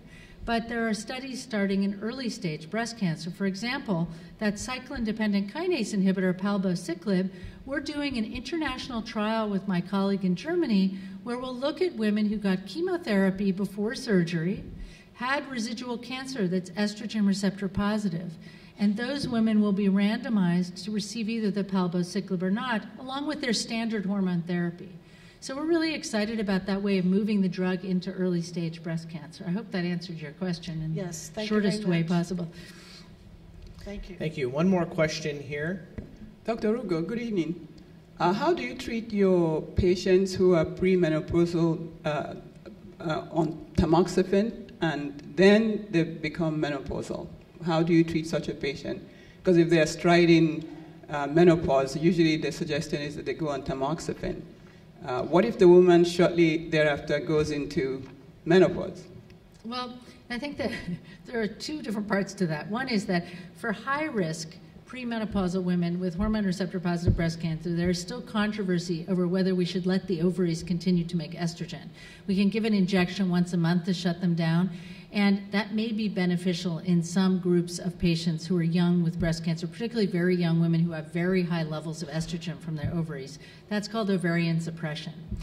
The other question you're asking, which is far more common, is a really important one. But I think it's important to remember that menopause is one of those things that's happening over 10 years. You know, it's not that you go into menopause. Your periods stop, but your ovaries are still churning out estrogen. And even if they're not making estrogen, you can make them make estrogen. So we give an aromatase inhibitor, and the ovaries will just kick back into action. It's like the brain is telling the ovaries, you know, come on, what are you doing? You know, get back into action. And I think that for women who are going through menopause, you know, once your periods stop, you're making estrogen on and off for years afterwards, much longer than we thought now that we're measuring all the time. So the definition of being in menopause is no chemicals that made you stop those periods and a year without menses. So if I have a patient who's 48, she got chemo at 45, she has no periods for 48 for 3 years, she's probably still not in menopause. If I start an aromatase inhibitor, her estrogen level is going to go right back up again. So I am very cautious about young women who have no periods, unless their ovaries are out. Because, you know, we've all been burned by it. You know, we start the aromatase inhibitor and the periods come back. Or the hardest thing for us is no periods, but the estrogen levels going up in the blood. And then I have patients who have a period and their estrogen level's still under 10. You know, so it means that we're missing the elevated levels sometimes. So I think caution is really important. Thank you. We're going to take a short break. We still have two exciting talks. Catherine Darlington's going to give us some information about integrative medicine, and then Dr. Sawhney is going to give you kind of the State of the Union about our Breast Center of Excellence. So again, please feel free to get up, stretch your legs, and we'll resume here in about 5 minutes or so. Okay, so we'll now begin session number 2. I'm very happy to introduce the next speaker, Catherine Darlington. Catherine is very credentialed and has spent most of her career as a registered nurse in the emergency room and the ICU. She continues to work as a staff nurse in the ambulatory surgery center. She also has roots at UCSF, like Dr. Rugo, where she did her Bachelor of Science of Nursing. She's also spent time at St. Mary's College in Los Angeles, where she got her associates in nursing, as well as UCLA and Loyola Marymount University. So truly a California education. But what she spends a lot of her time is in private practice. She works part-time working with individual clients to promote healing of physical and emotional issues with guided imagery and healing touch.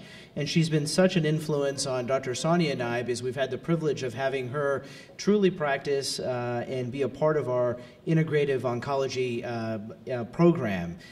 She spends time in our cancer center and offers her services right on site to patients undergoing chemotherapy and radiation therapy, and has done so for the last couple years. And we're very pleased to have her not only a part of our cancer center, but a part of our program. And it's a reminder whenever I see Catherine, and for us that are so quick and so eloquent, like Dr. Rugo, Dr. Sani, Dr. Chang, about studies and clinical trials, it's always a reminder that it's not just about treating cancers. We treat people.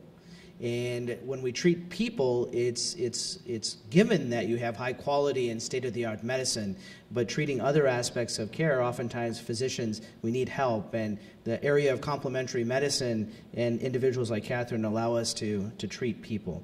So Catherine's going to speak to us about healing touch and guided imagery and truly the concept of integrative medicine. So Catherine, come on up.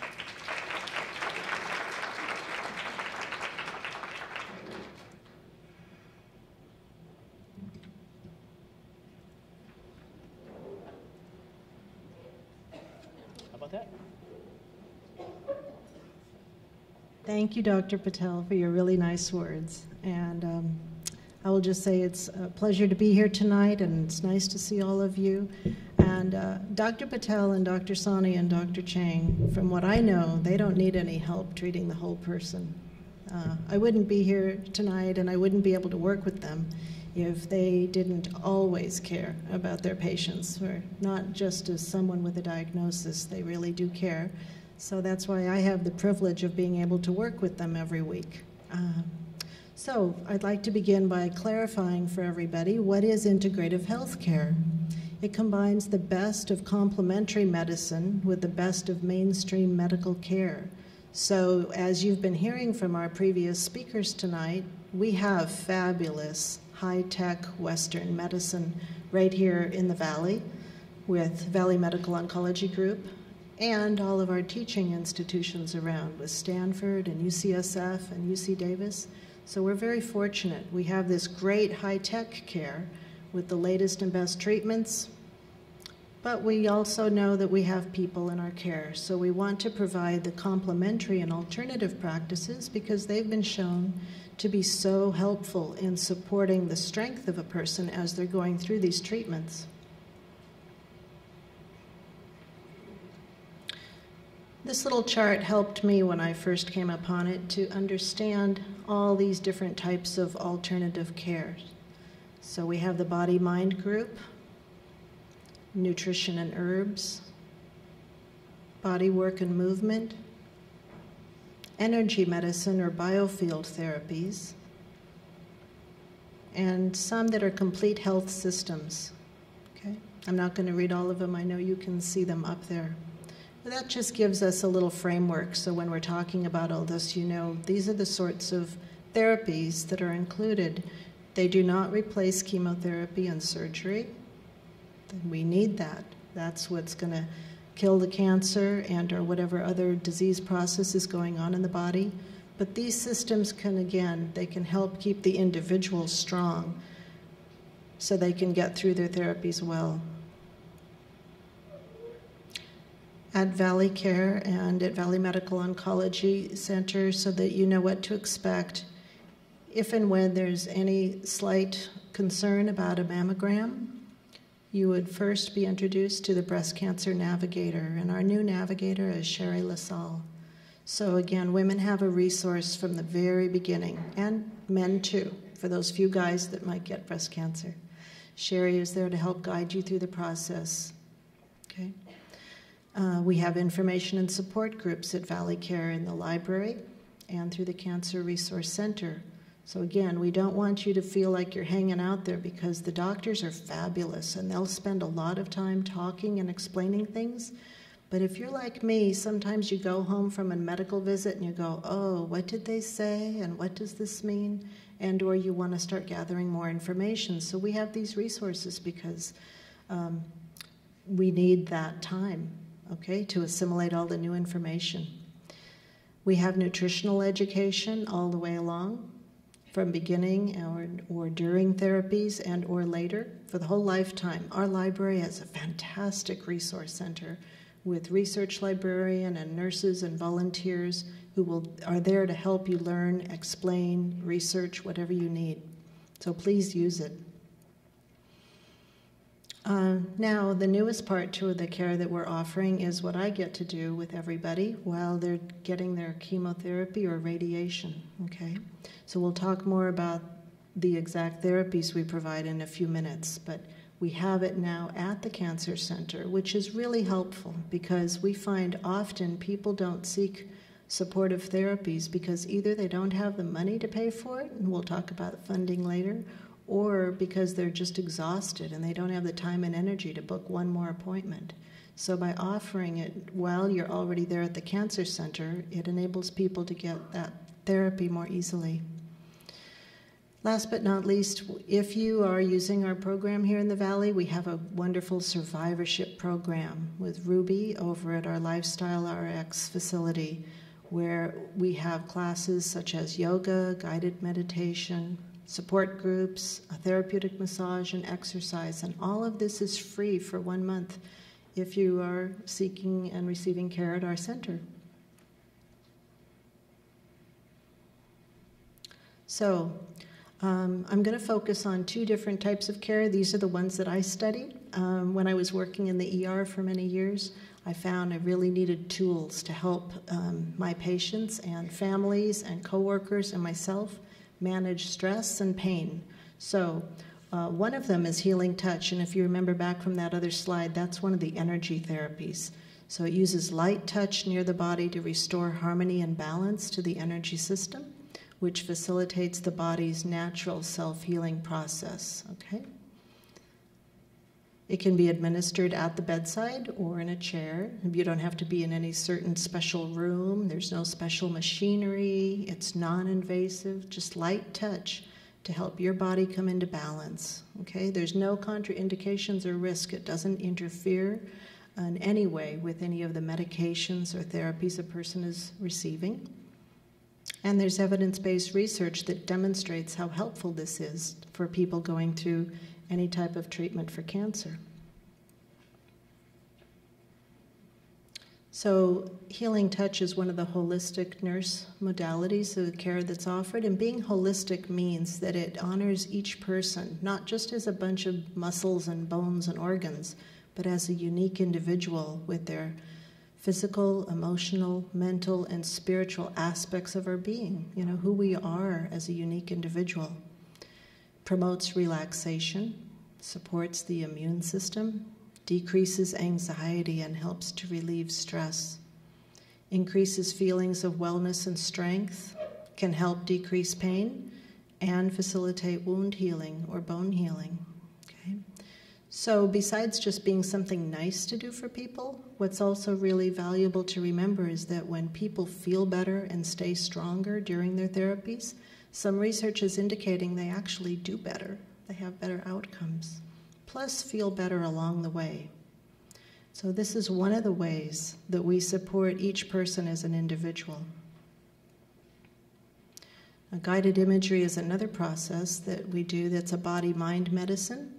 It's a therapeutic process that facilitates working with the power of the imagination to positively affect mental attitude, potentiate positive outcomes, activate inner healing within the body. What we think about our body responds to. Okay, so more simply put, what we think about affects us and how we think about it. It's a natural way that we all think. It's not something you have to learn or be good at doing. Most people image in their mind visually. Not everybody. Some people it might be sound or smell or feelings. So, for example, if I say, think of what your front door looks like. I bet most of you got a picture of your front door in your mind. You didn't start thinking, well, it's 2.5 feet by 6 feet, and it's this color, and it's that kind of wood. Right? Most of you probably got a picture. Or if I say, think of the song Happy Birthday. Are some of you starting to hear that? Am I? Okay. Yeah. So we all imagine just naturally, okay? But how do we use this in the rest of life besides just for something fun to do? Well, they've used it in the athletic world for many years, right? the athlete seeing themselves winning the race or sinking the basket. In the business world, people use it to rehearse for landing a deal or making a speech. So in healthcare, we can use it to do things like shrink the tumor, protect the healthy cells, strengthen the immune system, or just good old distraction, okay? It empowers the individual to do something they can do while sitting in that chair or lying on that radiation table, okay? And it is actually very effective. One other example I'll give you. If right now I said, okay, for a moment, just stop and think about dogs. Now, many of you probably love dogs, so thinking about your dog at home or dogs in general might make you kind of smile and be relaxed. Heart rate could go down, blood pressure could go down, feel joyful and nice. But some people are afraid of dogs, okay? So if they start thinking about dogs, their heart rate's going up, their blood pressure's going up, and you know what? They're not in as good of a position to tolerate the treatments well when their blood pressure is too high and the heart is racing and they're breathing fast, okay? So using imagery to relax purposefully can be very helpful. It's also a great way to prepare for medical procedures that are coming up, to kind of rehearse and get through them more easily. And a person can often find coping strategies to manage all the issues going on in life. And good old sleep. We all need to promote relaxation and sleep. Now I'm going to talk about acupuncture for a minute because it's another one of the very well-known alternative medicines that can be really supportive during chemotherapy and radiation therapy. It's a branch of traditional Chinese medicine, works by stimulating the body's own natural healing, which they call qi, like in the words Tai Chi or Qigong. It's a Chinese word for energy. They use very thin, they are sterile, I promise. I'm not an acupuncturist, but I can attest they are sterile. And one-time little needles placed shallow into the skin along the energy pathways, which are called meridians. Okay. I emphasize that part about sterile because so many people are afraid of that. That's just such a common question. Research by the National Institute of Health indicates it can be very effective for supporting the body while undergoing chemo and radiation therapy. And we have a lot of great acupuncturists in this area that are working with many of our patients, and perhaps we'll be having more of that soon. Acupuncture, some of the benefits: it improves stamina by decreasing stress and fatigue, supports digestion, and nausea can be a big issue for some people, so that can be very helpful. Helps to resolve mouth sores, which can occur with some types of medical treatments. Can help restore the loss of taste or smell, and improves mental clarity, decreasing pain, and can decrease the need for prescription medicine. Again, improving quality of sleep and emotional outlook. It's so helpful. You need to stay well rested while going through these procedures. And last but not least, we'll talk about massage therapy for a minute. I don't think I need to give you a definition. I think everybody knows. Therapeutic massage is a wonderful, good feeling for those of you who like it. Will relieve muscle soreness, increases range of motion, improves sleep, circulation and lymphatic flow, promote relaxation again. You see that relaxation coming up over and over. It's to be nice to people, but it's not just to be nice, because when we evoke that relaxation response in the body, all of the endocrine system, the cardiovascular system, the respiratory, everything just functions better when the body is in a relaxed state. So that's why you'll see that coming up for all of these complementary therapies. It's very important, part of healing. Can definitely reduce anxiety and depression, reestablish a healthy body image, increase elasticity to scarred areas, and decrease symptoms of fatigue and nausea. So the funding for this good work at this time comes through our ValleyCare Charitable Foundation, Valley Medical Oncology Consultants, Safeway Foundation, Bras for the Cause, Tri-Belly Socks, and the Sandra J. Wing Healing Therapies Foundation. And the reason I highlight this is because we've been offering this care, the healing touch and guided imagery, for the last 2 years at Valley Medical Oncology, completely free of charge to our patients. They've been able to receive as many sessions of this supportive care as they would like, completely free, which is very generous and supportive of these groups for allowing this work to go on. The Sandra J. Wing Healing Therapies Foundation, many of you may be familiar with it, but just in case you're not, it's a wonderful foundation that provides funds so that cancer patients can experience the immediate benefit of complementary therapies to help alleviate the side effects caused by radiation and chemotherapy. And Sandra's foundation gives $500 stipends to anyone living in our area who's actively going through cancer treatments. And this has brought such great awareness to our community of how helpful these therapies can be, and also provided funding to help them get the therapies when they want it and need it. So again, thank you, Sandra, and all of the foundation and all of the volunteers that work so hard. So many of the patients I work with are truly so grateful and use this service as well. And that's the end of this session. So thank you.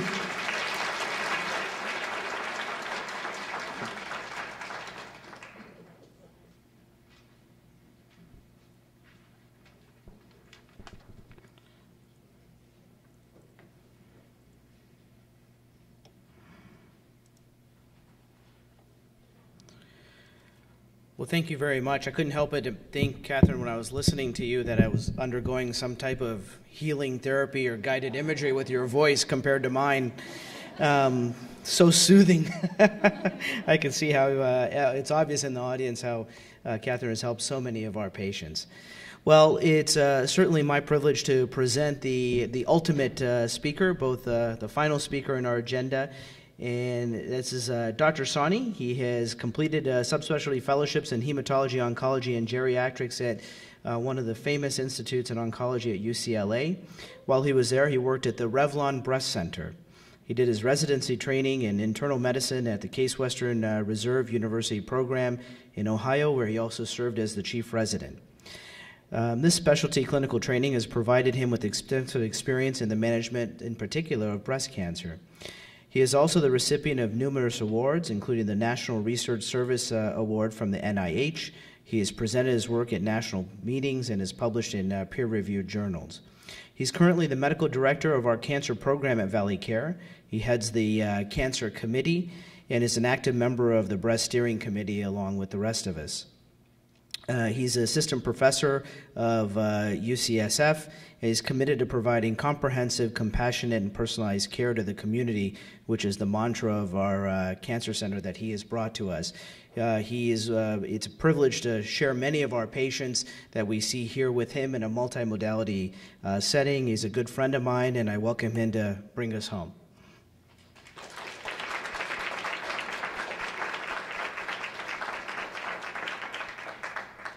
Thank you, Rock, for the generous introduction. I understand that I stand between you and going home, so I'm going to keep this quick and fast. Kathy, that was a wonderful talk. It's hard for me to talk because I'm feeling so relaxed.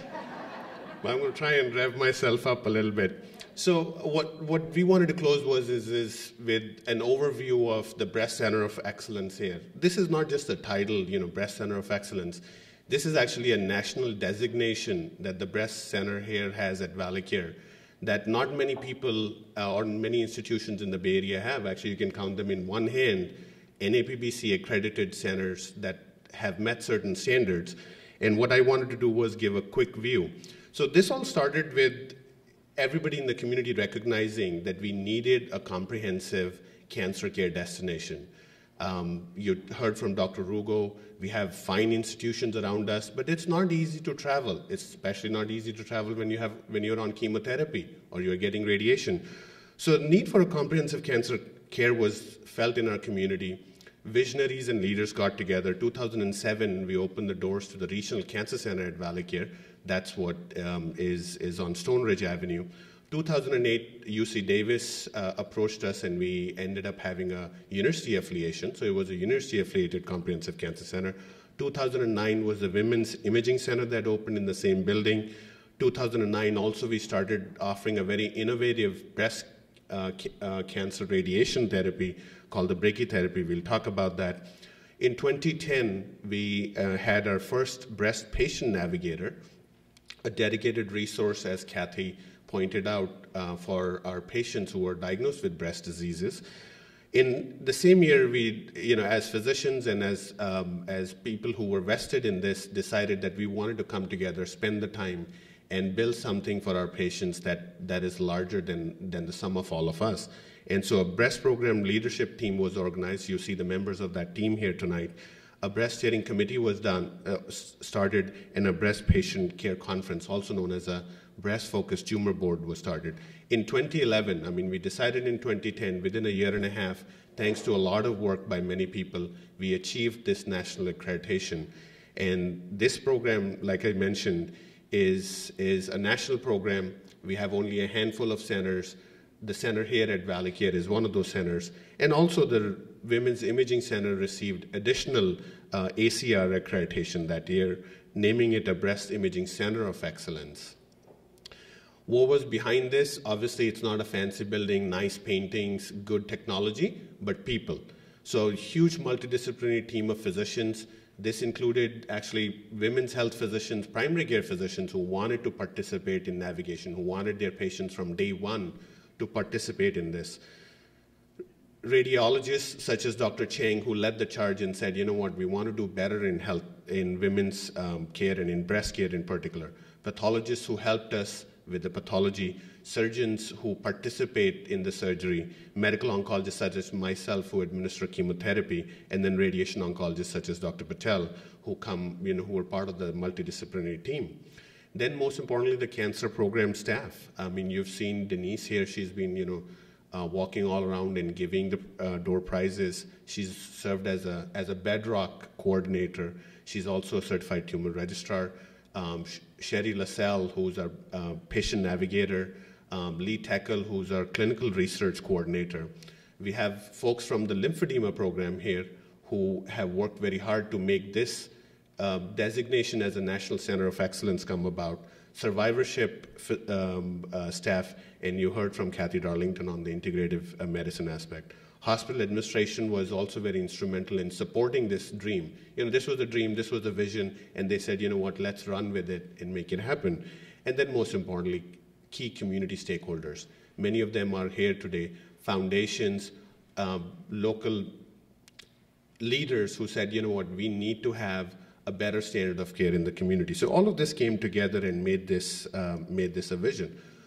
What is kind of the lava that flows underneath this center on a daily basis? Kind of what is our philosophy? Well, a couple of things that we like to say is these are the three tenets that we live and die with on a daily basis. First is patient-centered care. Patient-centered care, it sounds like a great slogan. I think everybody claims to be patient-centered, but what we have done at the Breast Center of Excellence is show patient-centric care in action. On a daily basis, it's about the patient. When you're at larger institutions, I think larger institutions do many things very well, such as research, fancy tumors, large clinical trials, but I think sometimes what can be missing is the institution is larger than the patient. In the community, the patient is the center of the universe. We all revolve around the patient. So patient-centric care is something that is a guiding principle for us. The other is building state-of-the-science programs. You heard a lot about state-of-the-science today. You heard a lot about state-of-the-art. I think when all of us came here, we heard, many people claim that they are state-of-the-art. And it was always very difficult for us to understand what is state-of-the-art. I always felt it's a nice, catchy, sexy slogan. But how about state-of-the-science? Oncology is such scientifically driven endeavor. So what we've done is even though this is a community-based program, we built silos of excellence. So the breast program is a prime example of that. Targeted radiation, GI oncology, lung oncology, building programs of excellence, and then treating all patients with equanimity. This was a famous line quoted by actually the founder of our group, Dr. Peter Wong. No one chooses to have cancer. What allows us to choose our patients? And we continue to be one of the only centers in the Bay Area that will see all patients of any insurance of any kind. Some of the components of the Breast Center of Excellence obviously are the Women's Imaging Center. You already heard from Dr. Chang a little bit about that. It's an all-digital center that's in the same building as the Cancer Center, offers everything: digital mammography, breast ultrasound, ultrasound and stereotactic biopsy, and then the 3D breast ultrasound that Dr. Chang talked about. Most importantly, in a convenient, comfortable, and patient-centric environment. We have, I think, some of the best surgeons in the area. These are board-certified breast surgeons that perform advanced breast surgery right here in the community, be it breast conserving surgery, sentinel lymph node biopsy, the increasing emergence of oncoplastic surgery. Many of you who have been breast cancer patients have heard about these techniques. Reconstructive surgery by our plastic surgeons, and even risk reduction surgery. So a lot of women are being diagnosed early with BRCA1 and 2 mutations. You've heard about the Angelina Jolie effect. More and more people are learning about it. More and more people are coming and asking for risk reduction surgeries. What about radiation? So Dr. Patel heads the Targeted Radiation Institute. There are radiation centers aplenty, but there is probably no radiation center out there in the Tri-Valley area that can claim to have a breast radiation program. So that's what we have here available for our patients. The latest in what is called external beam therapy, therapy delivered from the outside. And be it IMRT, IGRT, and this latest technique that was just launched at the Cancer Center called Rapid Arc, which allows the machine, the radiation machine, to do body surgery, radio surgery without using a scalpel.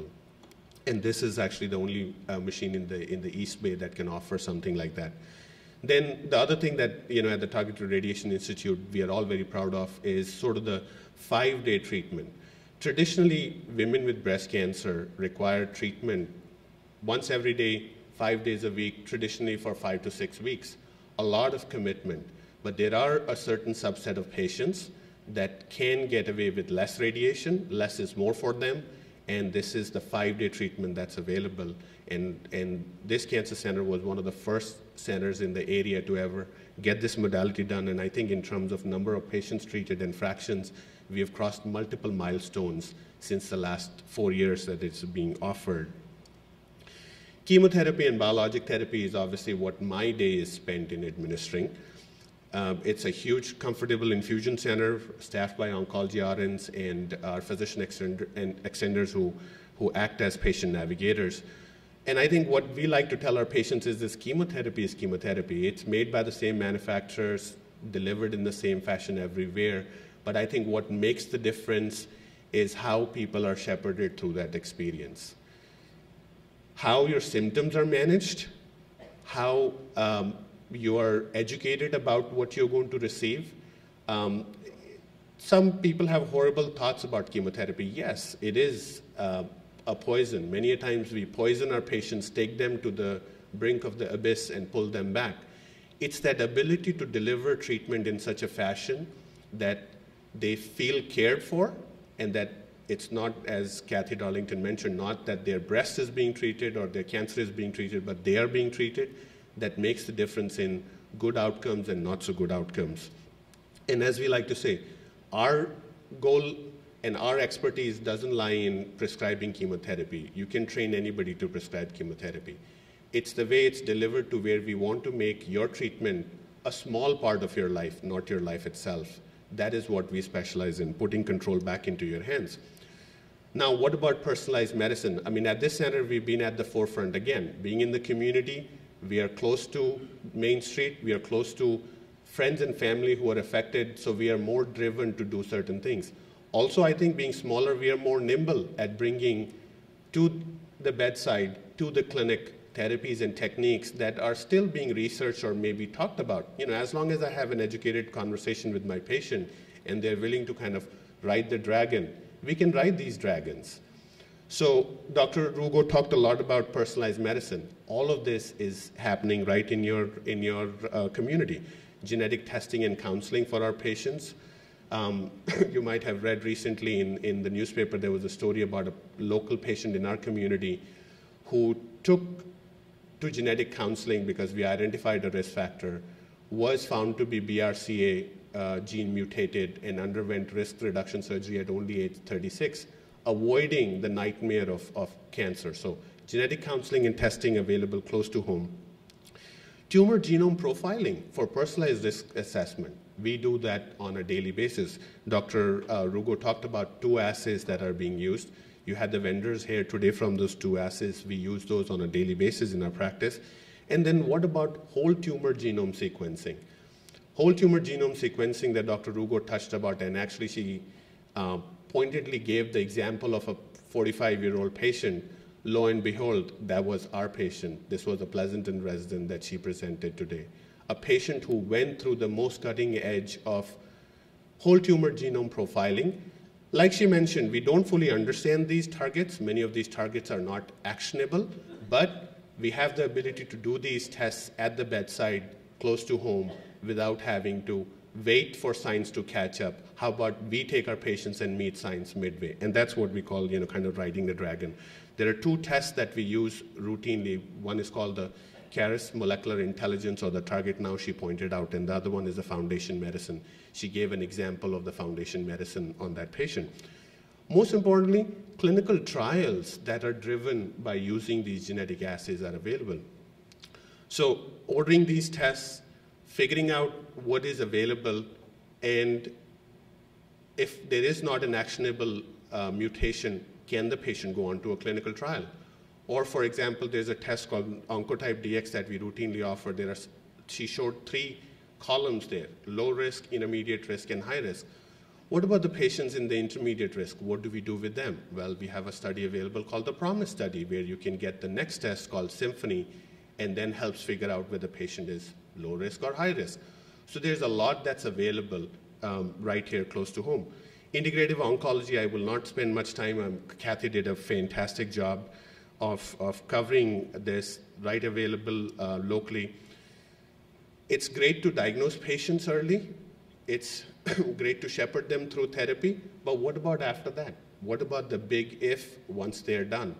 How do we keep an eye out onto the future? Many of you in the audience had questions about how our patients followed. What do you do once you've survived? Well, that's why we have the survivorship clinic, where patients are put on a surveillance plan, where we look out for the future, do, as she mentioned, exams, follow-ups, lab tests. Patients are also monitored for toxicities. We have given them treatments that may cause short and long-term toxicities. What about cancer prevention? I'll talk a little bit about that. And most importantly, coordinating resources. Survivorship and wellness is kind of, I explain to my patients, you're going at the freeway of life at 90 miles an hour, and suddenly being told that you have a cancer diagnosis or a breast cancer diagnosis is like hitting a wall at 80 miles an hour. You have to exit the highway, and when you come out is when you meet folks like us. You meet folks like us, we work, we identify, risk stratify, give you treatments, and then our goal is to put you back into that highway of life. And that's where the Cancer Wellness and Survivorship Program that Kathy mentioned is at Lifestyles RX, acts as that on-ramp onto the highway of life. Lymphedema therapy, the most advanced lymphedema therapy programs in the Bay Area is available right close to home. Early detection is obviously the message tonight. Good treatments, state-of-the-science treatments is available. But what can we do to prevent? There was a great question from the audience about vitamin D. What can we do to prevent cancer? I think Dr. Rugo had some excellent slides on diet, lifestyle, and other interventions. That's what we offer at the Breast Center of Excellence. So there is a cancer nutritionist evaluation that's available. There is once a month cancer nutrition classes that are held. The wellness program, we had the table out there with Ruby, who's our integration specialist. Like we talked about, it's not enough to survive this catastrophe. Most important, we want you to thrive, go back to the pre-diagnosis functional level, and use other resources, incremental resources, lifestyle, exercise, diet, to prevent the cancer from coming back. Our medications go only so much, 5 years of tamoxifen, 10 years of tamoxifen, scans, blood tests. But can we do something else that gradually and slowly reduces our risk of the cancer coming back? And that's something that we are proud of. Other resources that I couldn't really figure out and put them into categories that are available for our patients. So we have a fully staffed hair prosthesis or wig shop that was donated to us at our site by the American Cancer Society. It's available right upstairs in the patient library, thanks to our volunteers who fit our patients. Unfortunately, breast cancer chemotherapy has, all breast cancer recipes have one drug that causes hair loss. So unfortunately, hair loss is a common accompaniment of breast cancer therapy, but we have resources for our patients locally. Patient education library and seminars, Kathy pointed out. Early on, we identified that our newly diagnosed breast cancer patient had different needs compared to, say, late-stage breast cancers or cancers of different types. It's not uncommon to go at other places and other institutions and have a general support group where there might be 20 patients in that support group. One has pancreatic cancer, one has lung cancer, one has advanced breast cancer. How does that all apply to you? Many of our patients would go to these places and say, you know what, I am scared of the future. Am I now going to get pancreatic cancer? Do I have lung cancer? What was this drug they were talking about? Early on, we identified that need, and we have a separate newly diagnosed breast cancer support group. This is a separate group of patients that meet separately because they have different needs. The Ryan Comer Cancer Resource Center was also pointed out. We do a lot of American Cancer Society programs. One of them that's routinely done with our breast cancer patients is the Look Good, Feel Better. And then most importantly, patient financial advocacy and counseling. I put that only as a bullet because we don't have a fancy name for this program, but it's one of the most important things I think we do for our patients. As Kathy, I think, pointed out in one of her slides, cancer is a multidimensional disease. This is one disease that affects you medically, emotionally, psychologically, socially, and most importantly, financially. Some of the latest and greatest medications you heard presented today cost an arm and a leg. We as physicians are not satisfied by just prescribing you and saying, you know what, here's a prescription, here's my prescription for your chemotherapy, go figure out how you're going to get it. What we wanted to do is make those treatments available to our patients. So there is a full-time patient financial advocate on site that looks for foundations, that looks for copay support. Unfortunately, with this economy, we are finding even in our community, there are a lot of patients who don't have insurance or worse, are underinsured. And most patients find out how underinsured they are once they come and see me and I start prescribing these multi-$1,000 medications. So we have that resource available to our patients. This is the other resource that was started in 2010. It's the Women's in Need Fund. Thanks to Tri-Valley Sox and their board, they are in the room tonight. They donated monies towards this fund that allows women in our community who have lost insurance or are underinsured access therapies and supportive care services for breast cancer. Breast Patient Navigator, Kathy already covered it. This one individual who's kind of the bedrock of the program, who, as you can see in the slide, I just wanted to use a pink compass. This is a person who is the compass who guides the patient through the journey. Multiple doctors, multiple services. How is the patient supposed to figure all of this out? Being diagnosed with breast cancer is enough. Figuring it out, we have a person who helps figure this out. This is just a brochure. There are brochures lying off the breast center up front. This is kind of the front and the back that goes over what I've covered in my slides. This talk is part of the Breast Center of Excellence effort. We don't want to just practice medicine. We want to prevent breast cancer. We want early diagnosis. These are just the flyers from our last two symposia. You're participating in this event tonight. This is to bring all of this information to you so that if anybody is stricken, you get to the right resources. Most importantly, we hope people are caught early before they need our services. It's great to come here, listen to all of us, and gloat about how great we are. But what we believe in, like I said, state of the science. It's easy to say state of the art. Well, this is data about our program that's nationally available. It's collected by the American College of Surgeons Commission on Cancer. Let's see whether we do what we say. This is data from last year. These are a couple of quality measures I'll go over involving radiology, surgery, chemotherapy or systemic therapy and radiation oncology. The first measure up here is days from a diagnostic mammogram to biopsy. This is when you have something abnormal, you have had a study to find out it's abnormal, and now when can I get it biopsied? The national benchmark is 14 days. Our patients get it in 8 days. You don't have to sweat 2 weeks to figure out what's going on. What about surgery? Breast conservation. Do I need a full mastectomy? Can I get away with a smaller surgery? The national benchmark is 50% of patients, meaning half of patients diagnosed in any institution in this country, should be offered breast conservation surgery or should undergo breast conservation surgery. And you look at our numbers, 91% of our patients are offered and choose and have successful outcomes.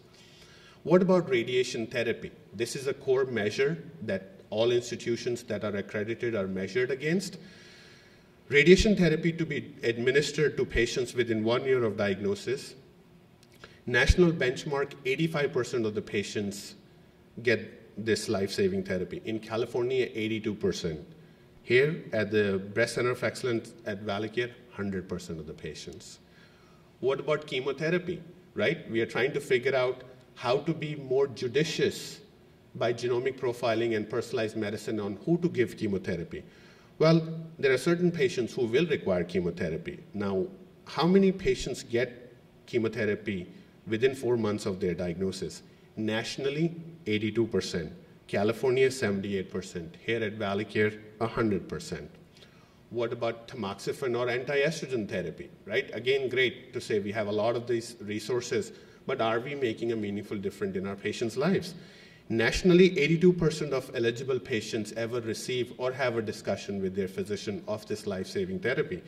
In California as a whole, only 78% of patients. Now, in your mind, you're thinking, wow, being diagnosed with breast cancer, horrifying. Cured from it, there's a pill available that can reduce the risk. How come people are not having these discussions? Life is life. Distractions, side effects, maybe lack of access.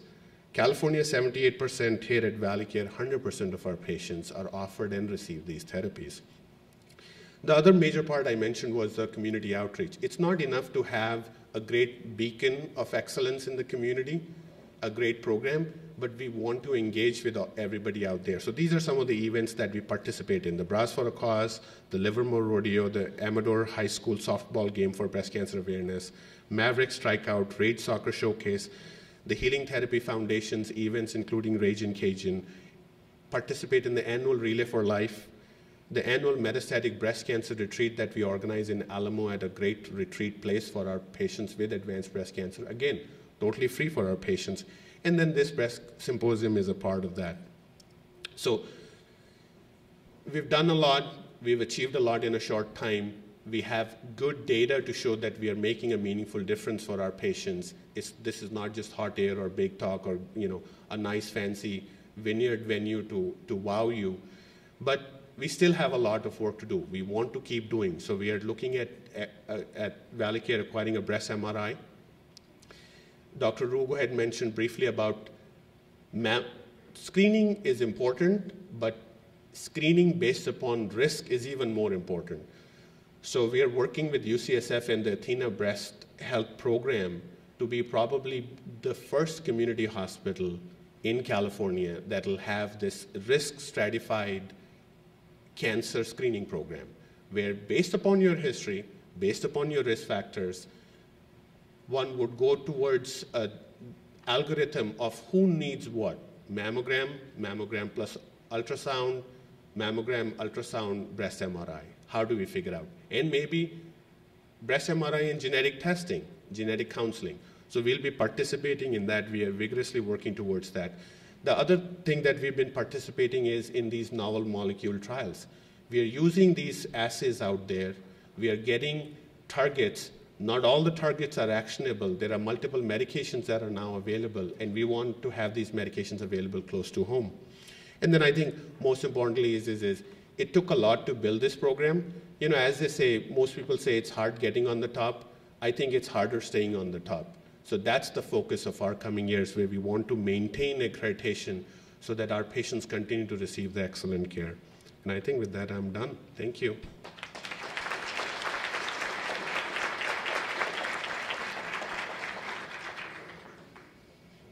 Okay, thank you very much. One more drawing. No, I'm kidding. No more drawings. No more drawings. Okay, well, thank you. That concludes our program. We'd like to end with one of the ceremonies that has become somewhat of a tradition for us. Because, as mentioned, you know, without all of you, none of us would be here. And it's really more focused for us about the people and about the patients, not the cancers or the pathways. So I'd ask that anyone in the audience that has undergone breast cancer, is a breast cancer survivor, please stand up. Let's give a round of applause for these people. Stay standing. Anyone who's been a caregiver for one of our breast cancer patients, please stand up and join them. Thank you very much. Well, I appreciate all of you being here, those of you who are standing, those of you who have joined us. Again, we're very proud of our breast cancer program. As Dr. Sani has given us an excellent review, we've clearly come a long way, and we have a long way where we want to go. So with that, we'll wrap up the program, and we'll see you next year. Thank you.